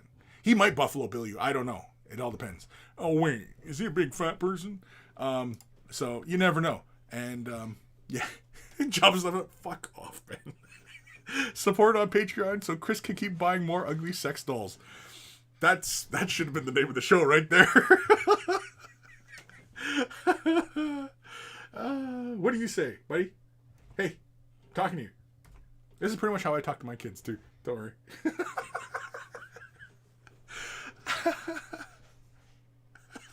Fucking Ghost Star Red Deluxe.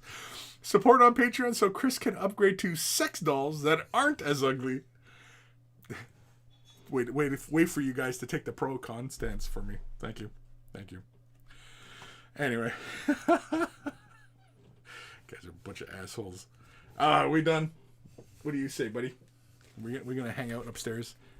Maybe we'll watch some Star Wars. What do you say? No? What are we gonna do? Yeah, this is what I do. This is my day to day. I paint miniatures and play with Baby Yodas. Well, actually, no. Sorry, he has a name. If you don't know what his name is, well, what's your name? See? He's just too friggin' cute. I'm sorry, but it's too cute. It's, you know. He's using the Force. I don't remember in the show, though, that... Shut up. Quiet. Quiet, you. Quiet, you. Anyway. Oh, jeez. He almost fell over that time. Oh, somebody subscribed. Who subscribed on us? Spiralvex. Thank you for subscribing. Oh, he's over on the YouTube side. This tells me YouTube when YouTube subscribers subscribe. Jeez. Try saying that so many times. Anyway, I'm getting the hell out of here. Ghost Starman in before the child turns out to be a Trekkie. It's a Trekkie. I should do a Baby Yoda with a Star Trek shirt on. Oh man, do you know how many people that would trigger? Man. Yeah, I like. There's a shirt I see. It's a picture of what? I think it's like the Enterprise, like, you know, the Captain Kirk Enterprise, and it says, "I love Star Wars." Something like that. Anyway, all right, I'm getting the hell out of here. You guys enjoy the rest of your Saturday. What time we at here? Holy Carmolas, 3-hour show. See, you guys had me talking too damn long now, and now I missed lunch. I missed out. Down here talking with my Baby Yodas and missed load on lunch. Anyway, we're done. Just go. You don't have to stay here. Nothing interesting is going to happen. It's not like there's going to be a post-credit thing or anything.